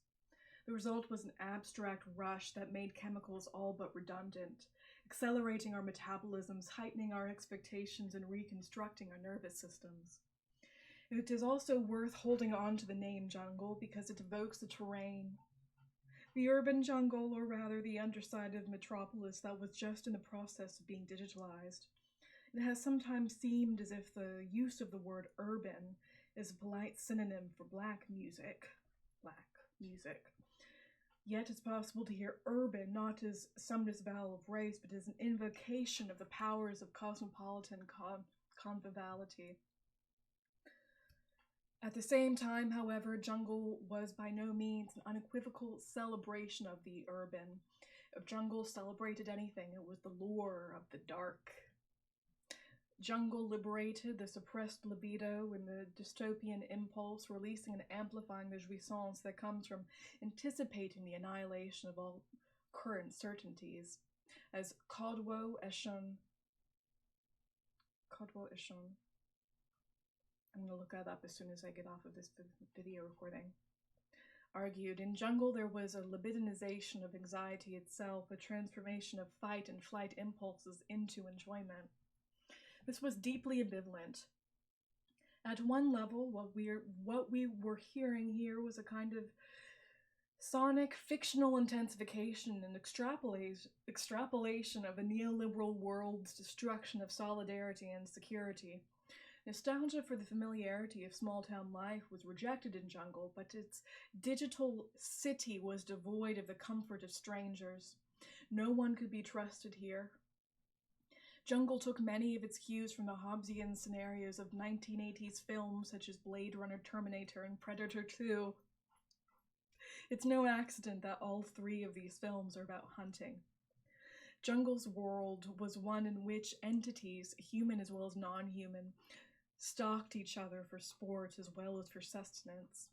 Yet Darkside Jungle was about the thrill of the chase, about the video game euphoria anxiety of eluding ruthless predators, as much as it was about the exhilaration of running prey to ground. At another level, Darkside Jungle projected the very future that Capital can only disavow. Capital can never openly admit that it is a system based on inhuman rapacity. The Terminator can never remove its human mask. Jungle not only ripped the mask off, it actively identified with the inorganic circuitry beneath, hence the android/death's head that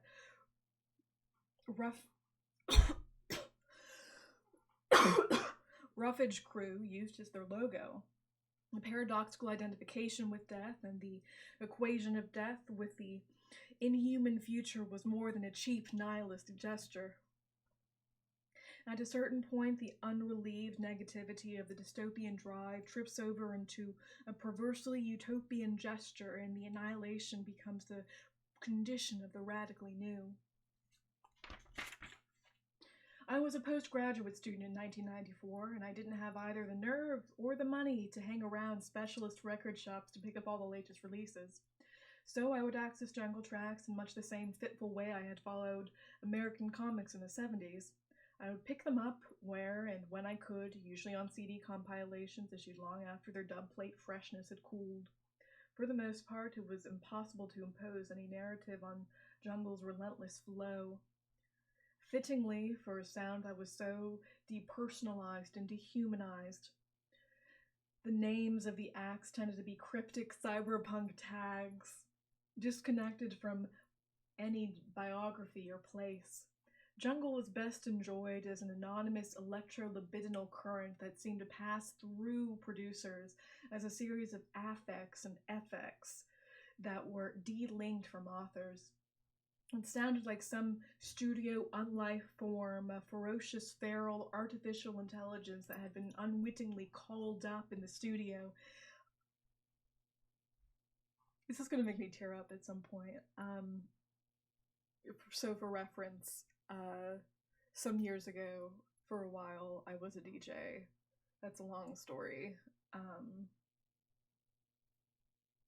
But this is it. This is making,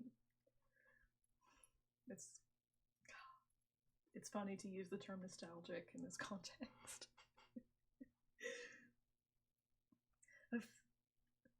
It sounded like some audio unlife form, a ferocious, feral, artificial intelligence that had been unwittingly called up in the studio.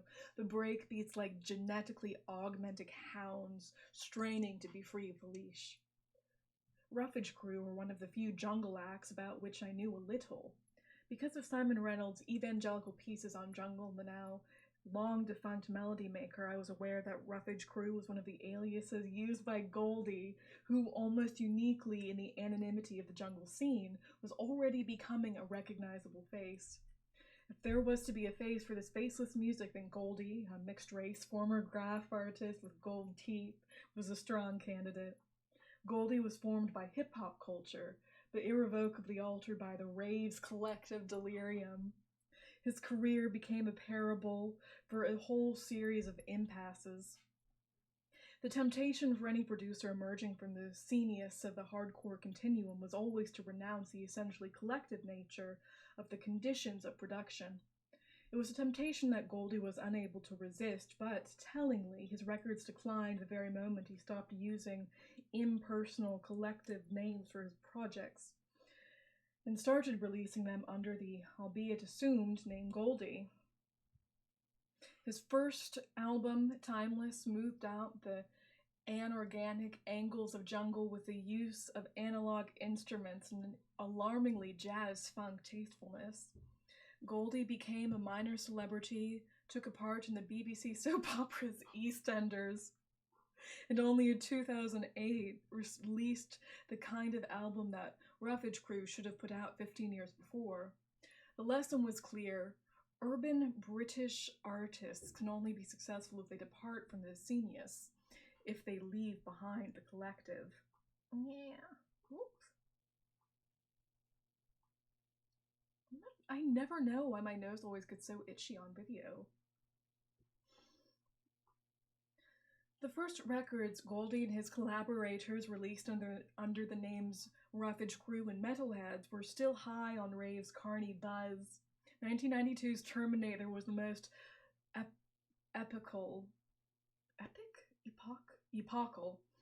jittery with excitable rave stabs. Its phased and time-stretched beats suggested aberrant, impossible geometries, while its vocal samples from Linda Hamilton and Terminator talked of time paradoxes and fatal strategies. The record sounded like a commentary on itself, as if the temporal anomalies that Hamilton described You're talking about things that I haven't done yet in the past tense. Were made physical in the vertiginously imploding sound. As Roughage Crew progressed, their sound became sleeker. Where the early records put one in mind of an assemblage of dismembered organs that had been crudely stitched together, the latter releases more closely resembled mutants that had been genetically engineered. The unruly and volatile rave elements had gradually drained away, to be replaced by textures that were starker, moodier. The titles Dark Rider, Fury, Manslaughter told their own story. As you listened, you felt like you were being pursued through the near-future, brutalist arcade. Vocal samples were cut back and became more subdued and ominous. Manslaughter features one of the most electrifying lines from Blade Runner's rogue replicant Roy Batty. If only you could see what I've seen through your eyes. The perfect slogan for Jungle's new mutants, engineered by street science to have heightened senses but a shorter lifespan. I bought any Roughage Crew record that I came upon, but Ghosts of My Life brought a special tingle of intrigue because of its title, with his suggestion of Japan's 1981 art pop masterpiece, Ghosts. When I played The Ghosts of My Life 12-inch, I quickly realized with a shiver of exhilaration that the pitched-down voice repeating the title phrase did indeed belong to Japan's David Sylvian.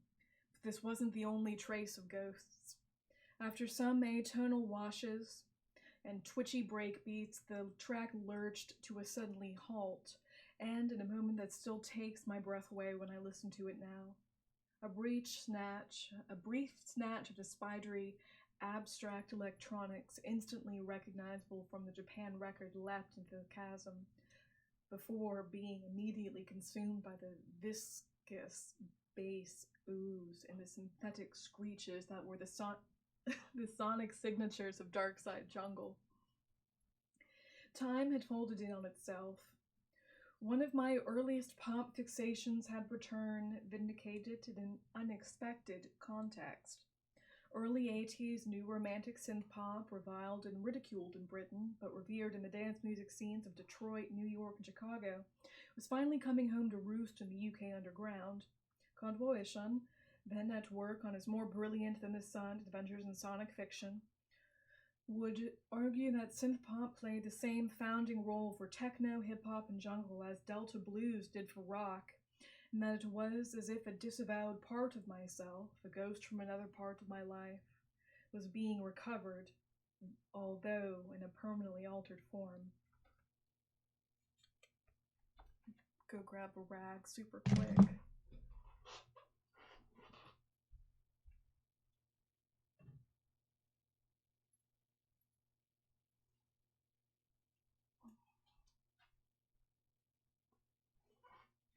One day, I wonder if it's psychosomatic, because I do get nervous recording a bit. I have some level of social anxiety, so I wonder if it's just my nose being like, people are gonna see you.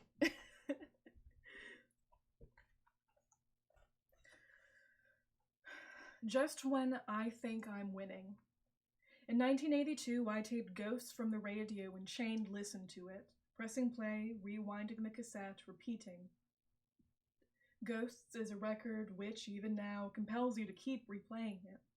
Partly that's because of the way the record teems with detail. You never feel as if you fully grasped it all. Nothing else that Japan recorded was like Ghosts. It was an anomaly, not only because of its seeming confessionalism, exceptional in the work of the group which favored aesthetic poses over emotional expression, but also because of its arrangement, its texture. Elsewhere on Tin Drum, the 1981 album from which Ghosts came, Japan had developed a plastic ethno-funk where electronics flitted through the elasticated rhythmic architecture created by bass and drums. On Ghosts, however, there are no drums and no bass line. There's only percussion that sounds like metallic vertebrae being gently struck, and is sweet a sound so austerely synthetic that they could have come from Stockhausen. Ghosts begins with chimes that make you feel like you're inside some metallic clock. The air is charged, an electrical field through which unintelligible radio wave chitterings pass. At the same time, the track is pervaded by an immense stillness, a poise. Watch the group's extraordinary live performance of ghosts on the Old Grey Whistle Test. They look as if they're tending to their instruments rather than playing them. Only Sylvian appears animated, and then it's only his face, half hidden by the heavy fringe, that moves. The mannered angst of his body,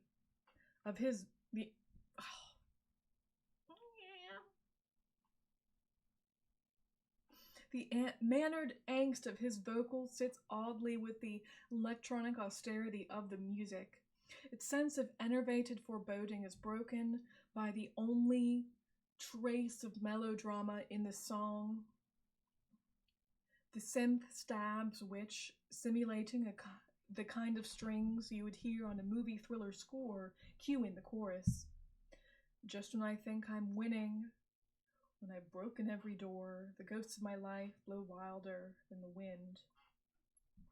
What exactly are the ghosts that haunt Sylvian?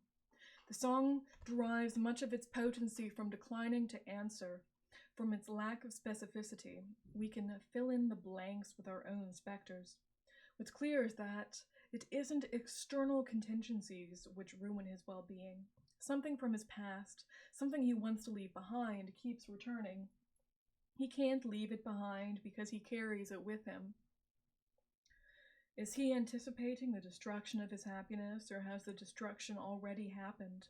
The present tense, or rather the hesitation between past and present tense, creates an ambiguity, suggesting a fatalistic eternity, a compulsion to repeat, a compulsion that might be a self-fulfilling prophecy.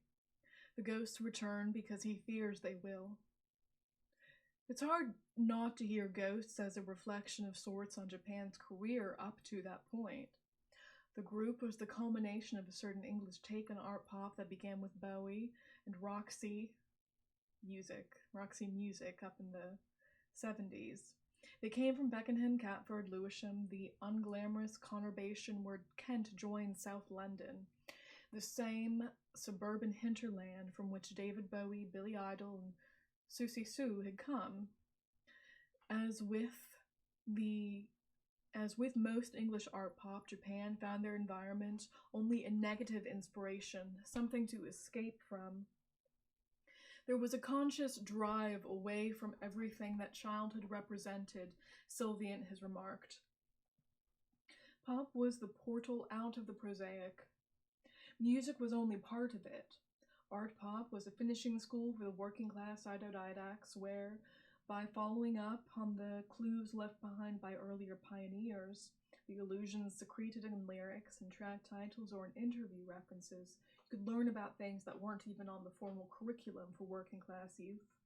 Fine art, European cinema, avant-garde literature. Changing your name was the first step, and Sylvian had traded his given name, Bat, for one that referred to Sylvian from the New York Dolls, the group whose style Japan had begun by imitating.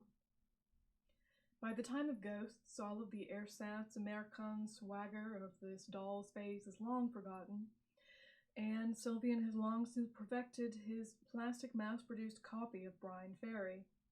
In his analysis of Brian Ferry's voice, Ian Penman argues that its peculiar quality came from an only partly successful attempt to get his Geordie accent to forge a classic, timeless Englishness.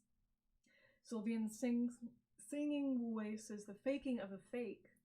The almost whinnying quality of Ferry's angst is retained, but transposed into a pure styling devoid of emotional content. It is cultured, not natural at all, prissy, ultra-affected, and for that very reason, strangely lacking in affect. It couldn't contrast more with Sylvian's speaking voice at that time, awkward, tentative, strongly bearing all the traces of class and South London which his singing voice had sought to remove. Sons of pioneers are hungry men. Ghosts was paralyzed with the very English anxieties. You could imagine Pip from Great Expectations singing it. In England, working class escape is always haunted by the possibility that you will be found out, that your roots are showing. You won't know some crucial rule of etiquette that you should. You will pronounce something wrongly. American working class, too. Representing. Mispronunciation is a constant source of anxiety for the autodidact, because books don't necessarily tell you how to say words. Is Ghosts the moment when art pop confronts this fear that class will win out, that one's background can never be transcended, that the rude specters of Lewisham will return no matter how far east you travel? Japan had pursued art pop into a sheer superficiality, which exceeded even their inspirations in its depthless aestheticism. Aesthetic, not aesthetic. Tin Drum, the 1981 album from which Ghosts came, was art pop as Barth's pop, a conspicuous playing with signs for their own seductive sake. The album cover immediately drew you into their heavily confected world. Sylvian, with his heavily sprayed, peroxided fringe falling artfully over his Trevor Horn specs, sits in a simulation of a simple Chinese dwelling, chopsticks in hand, as a Mao poster peels from the wall behind him. Everything is posed, every sign selected with a fetishistic fastidiousness. Check the way his eyeshadow gives his eyelids an almost opiated heaviness, but at the same time, everything is so painfully fragile. His face a null mask, anemically ultra-white, his body posture ragdoll drained. Here he is, one of the last glam princes, and perhaps the most magnificent. His face and body rare and delicate works of art, not extrinsic to or lesser than the music, but forming an integral component of the overall concept. All social, political, cultural meaning seems to be drained from these references. When Sylvian sings, "The Red Army needs you." On the closing track, Cantonese Boy, it is in the same spirit of semiotic Orientalism. The Chinese and Japanese empires of signs are reduced to images exploited and coveted for their own fruition. By the time of Tin Drum, Japan have perfected their transition from New York dolls, trash hounds, to gentlemen connoisseurs, from working-class Beckenham youth into cosmopolitan men about town, or they've achieved as much as is possible. Ghost suggests that transition will never be so successful as to eliminate anxiety.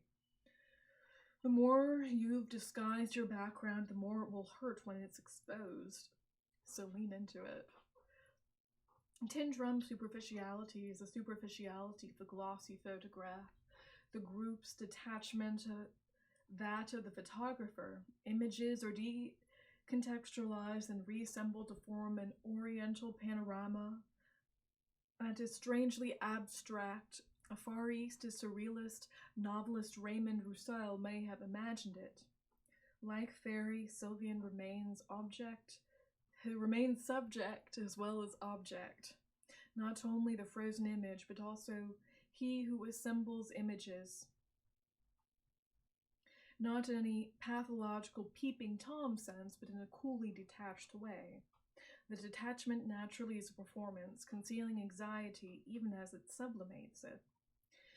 The words are little labyrinths, enigmas with no possible solution, the appearance of enigmas perhaps, false-fronted follies decorated with Chinese and Japanese motifs. Sylvian's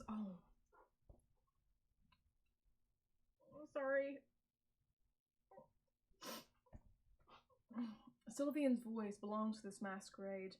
Even on Ghost, Sylvian's voice does not ask to be taken at face value. It is not a voice that reveals, or even pretends to reveal. It is a voice to hide behind, just like the makeup, the conspicuously worn signs. It's not only the fixation on geography that makes Sylvian seem like a tourist, an outside observer even in his own inner life. His voice seems to come entirely from his head, barely from his body at all. Oh, God.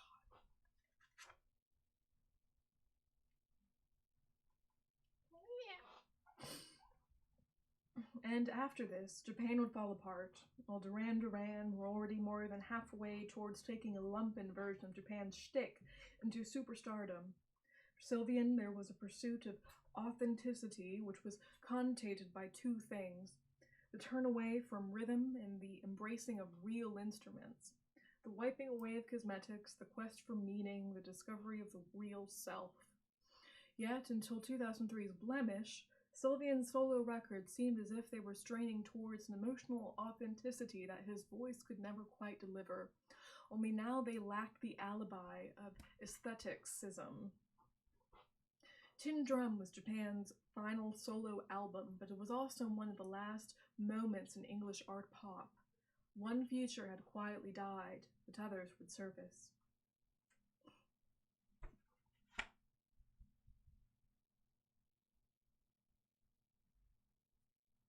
I'm sorry.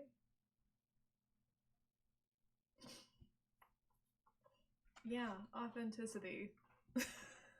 Not editing this out, because that would make like 5 hours of extra work just to get rid of some nose scratching. Your eyes resemble mine. A fragment of Japan's ghost washed up 14 years later on Tricky's first single, Aftermath. Did I just rip out my piercing? How did I do that? I'm sorry, I seem to have pulled out my nose piercing. Nice. Okay, that didn't happen. A fragment of Japan's ghost washed up 14 years later on Tricky's first single, Aftermath. Here it wasn't sampled but cited by Tricky's mentor, fellow Bristolian Mark Stewart. In the background of the tracks, loping shanty rhythms, you can hear Stewart sing the lines of "Just when I thought I was winning, just when I thought I could not be stopped." The use of the Japan reference in the presence of Stewart, a major figure in the Bristol post-punk since his time with the pop group in the 1970s, were already powerful clues that Tricky's positioning as a trip-hop artist was reductive and misleading. Too often the label trip-hop would be applied to what was in effect a black music with a blackness muted or excised, hip-hop without rap. The trip in Tricky's music had less to do with psychedelics and more to do with the fuggy indulgent. Oh my gosh, I'm so sorry. One day I'll figure out what the heck this is. The fuggy indolence of marijuana. The Tricky pursued ganja inertia well beyond stoner lassitude into a visionary condition in which rap's aggression and braggadocio weren't so much removed as refracted in the heat haze of a dreamy hydroponic humidity. On the face of it, Tricky's rasp could be heard as the British answer to hip-hop, but on a more subterranean level.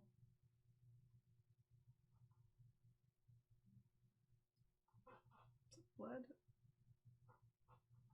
My nose is just so itchy. But on a more subterranean level, what he was also taking up and renewing were strands in post-punk and art pop. Tricky counts post-punk acts like Blondie, the Banshees, The Cure, the last great pop band, I think he says, as his precursors. It's not as simple as opposing this lineage to the soul, funk, and dub references which are already so obvious in Tricky's earliest music.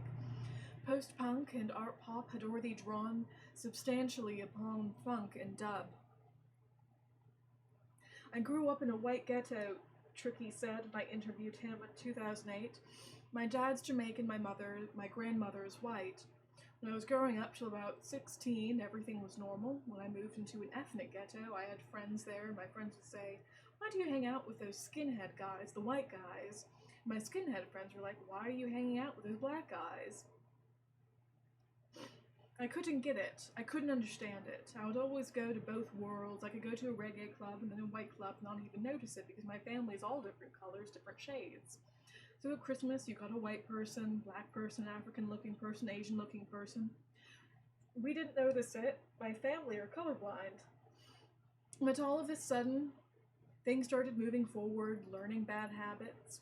People will spring to you like, why are you hanging out with those white guys? Those are the kids I grew up with since 5 years old, and the guys I grew up saying, why are you hanging out with those black guys? Then I see the specials on TV, these white and black guys getting together. Tricky appeared at the very moment when the reactionary pantomime of Britpop, a rock which had whitewashed out the contemporary black influences. No, oh, hey Augustus, please, just chill there. There is now a cat on my desk. Uggs, baby, please don't, please, there we go, good boy. Okay. A rock which had whitewashed out contemporary black influences was moving towards dominance.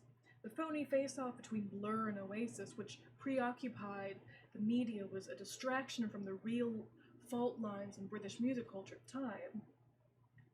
The conflict that really mattered was between a music which acknowledged and accelerated what was new in the 90s, technology, cultural pluralism, genre innovations, and a music which took refuge in a monocultural version of Britishness.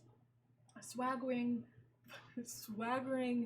white boy rock built almost entirely out of forms that were established in the 1960s and 1970s. This was music designed to reassure anxious white males at a moment when all of the certainties that they had previously counted on in work, sexual relations, ethnic identity were coming under pressure.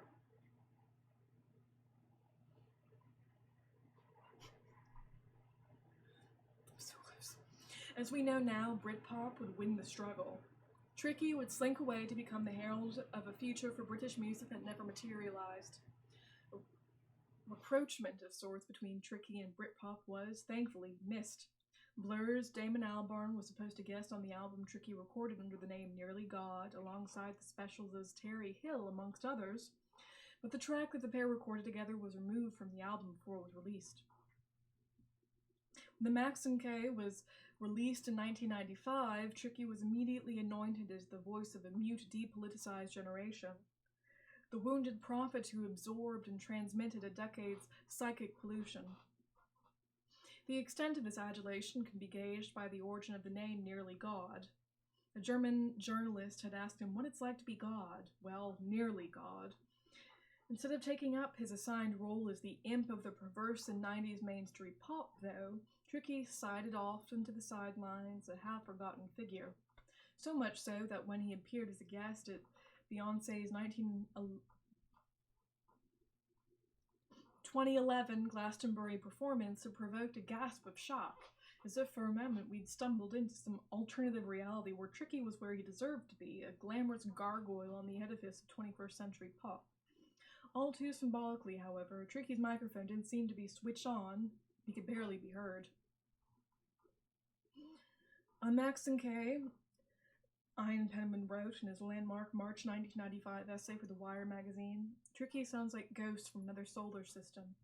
The spectrality of Tricky's music, the way it refused to step up or represent, the way it slurred between lucidity and inarticulacy, made for a sharp contrast with the multicolored brashness of what Penman called the face cover talkin' loud, jazzy B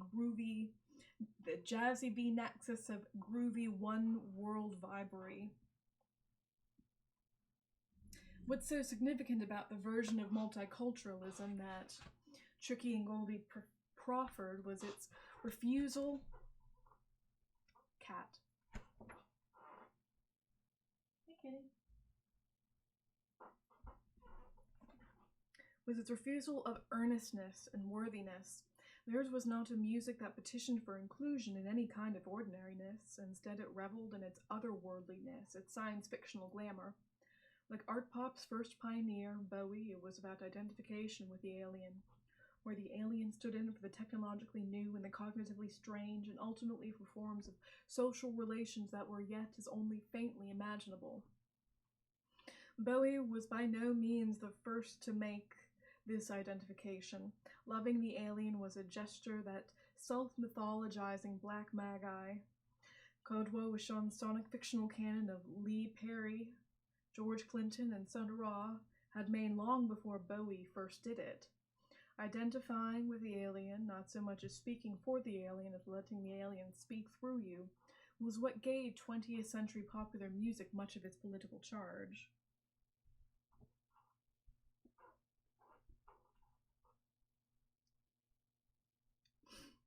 I'll survive.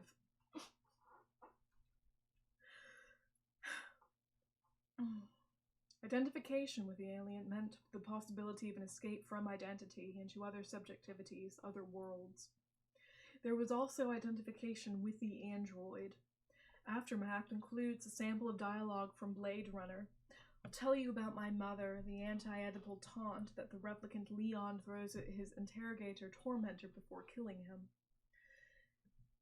Is it merely coincidence that the Sylvian quote and the Blade Runner lift converge in the same song, Penman asks? Ghosts? Replicants? Electricity has made us all angels. Technology, from the psychoanalysis to surveillance, has made us all ghosts. The replicant, your eyes resemble mine, is a speaking void. The scary thing about Aftermath is that it suggests that nowadays we all are speaking voids made up only of scraps and citations, contaminated by other people's memories adrift.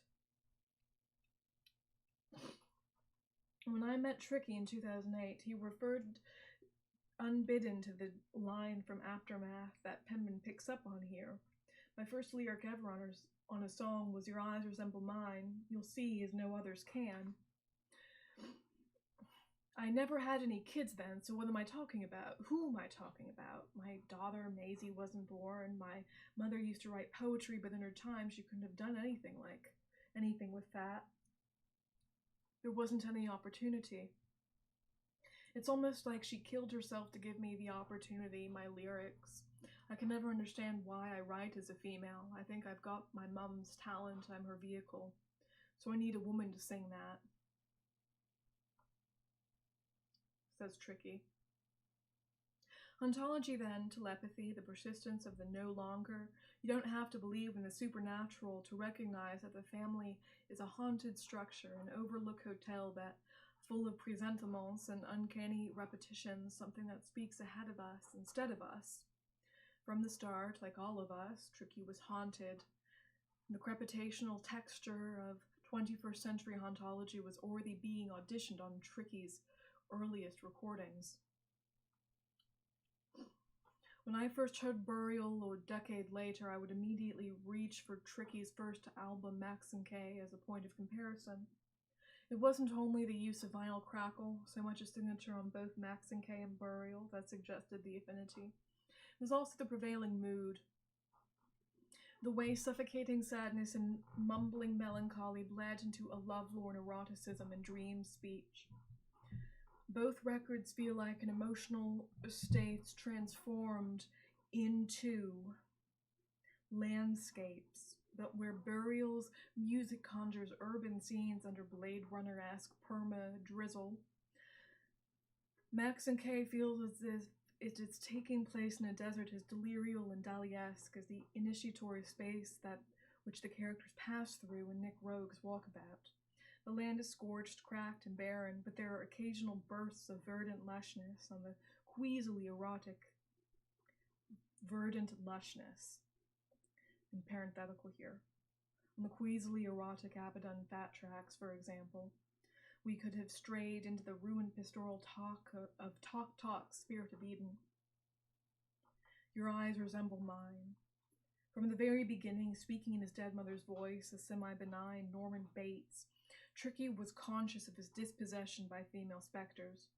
With his predilection for cosmetics and cross-dressing, he looked like one of the last vestiges of glam impulse in British pop. His gender ambivalence, a welcome antidote to Britpop's lump and laddishness. It's clear that while gender indeterminacy is no pantomime mummery for him, but something that goes right to the core of his music.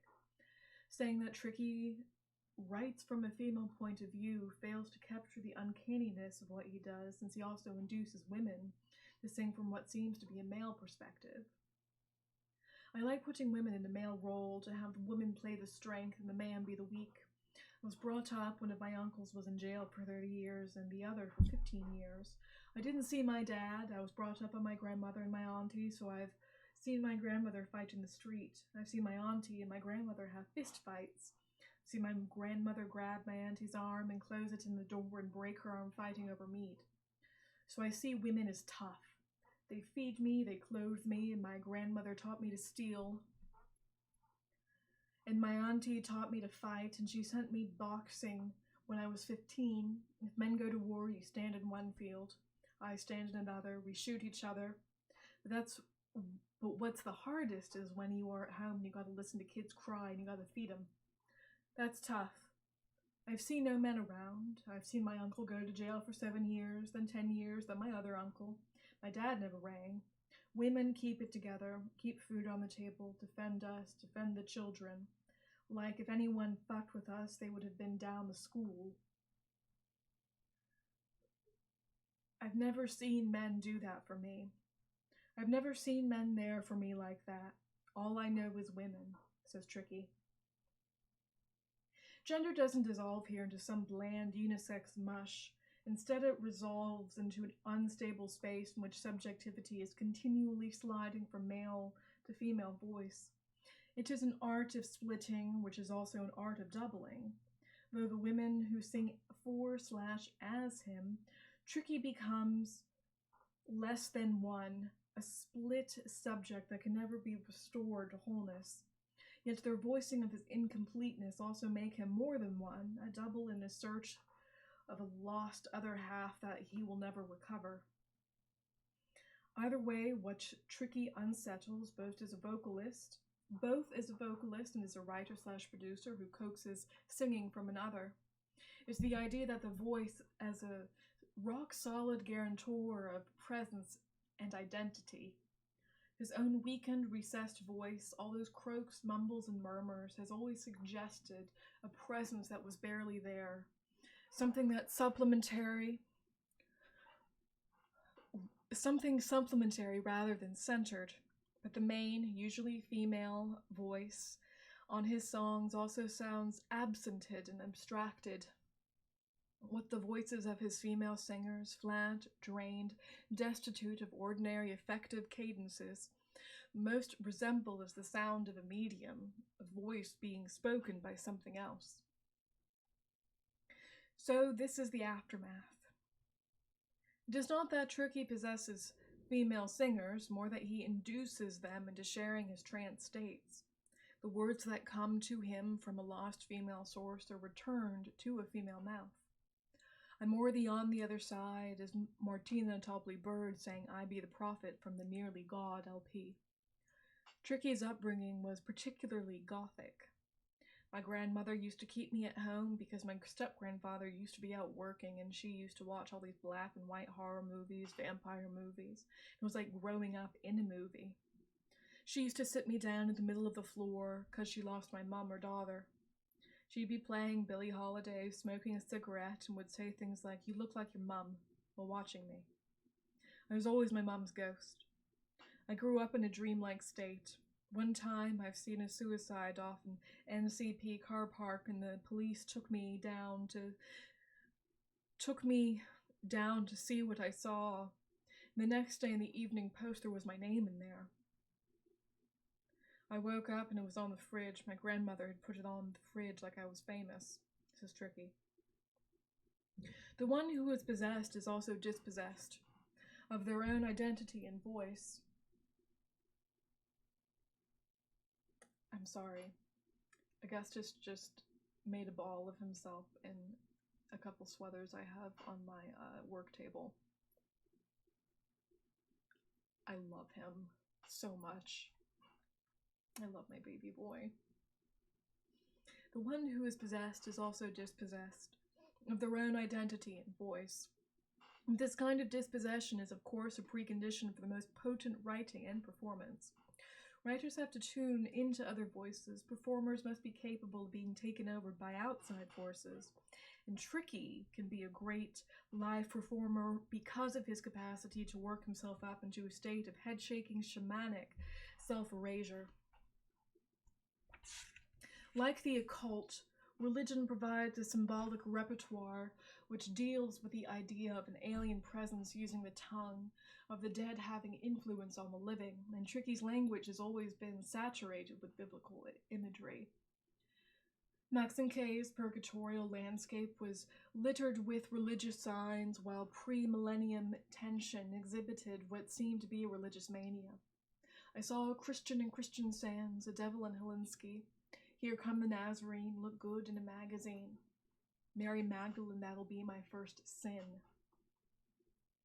When I interviewed Tricky, he had just released the single Council Estate.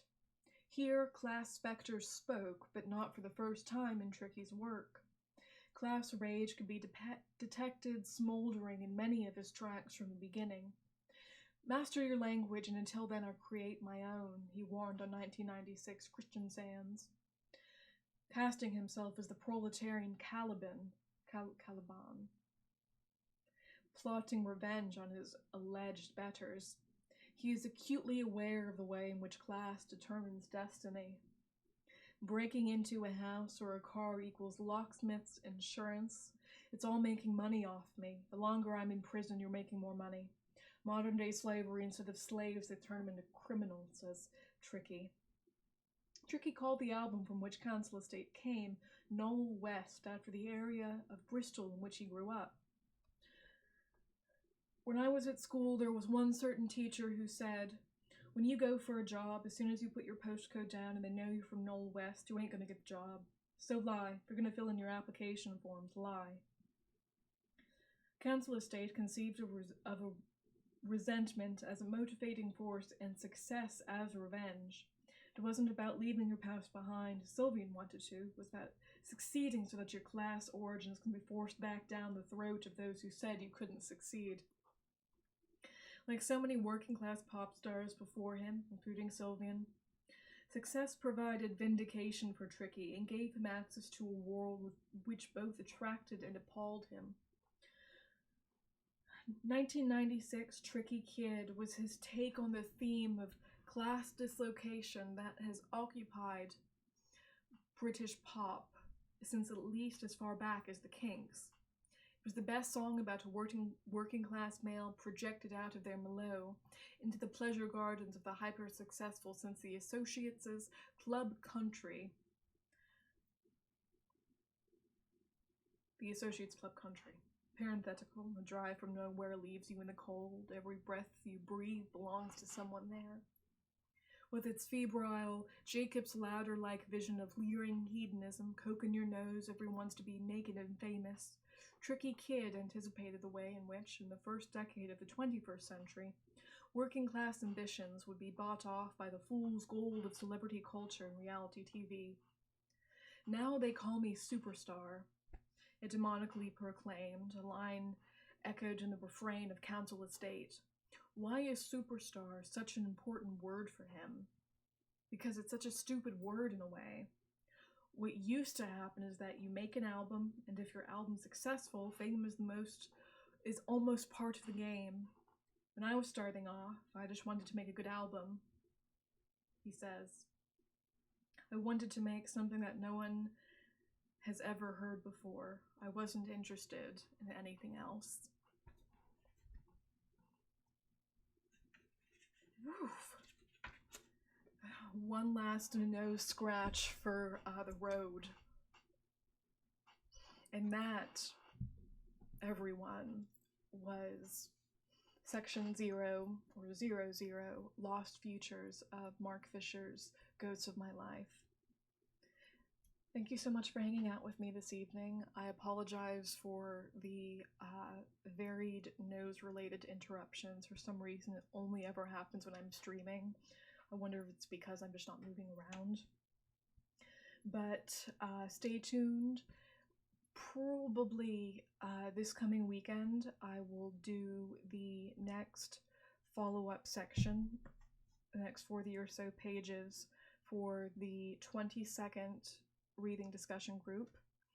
And then at some point throughout this week, expect a special drop from CCRU writings from 1997 to 2003.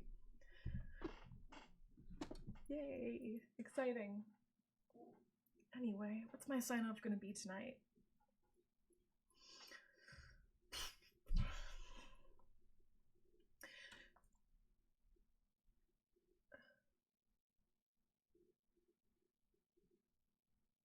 Signing off from your cosmically liminal, hauntologically stranded, jungle listening doomer GF. Good night, everyone. Oh, try that again.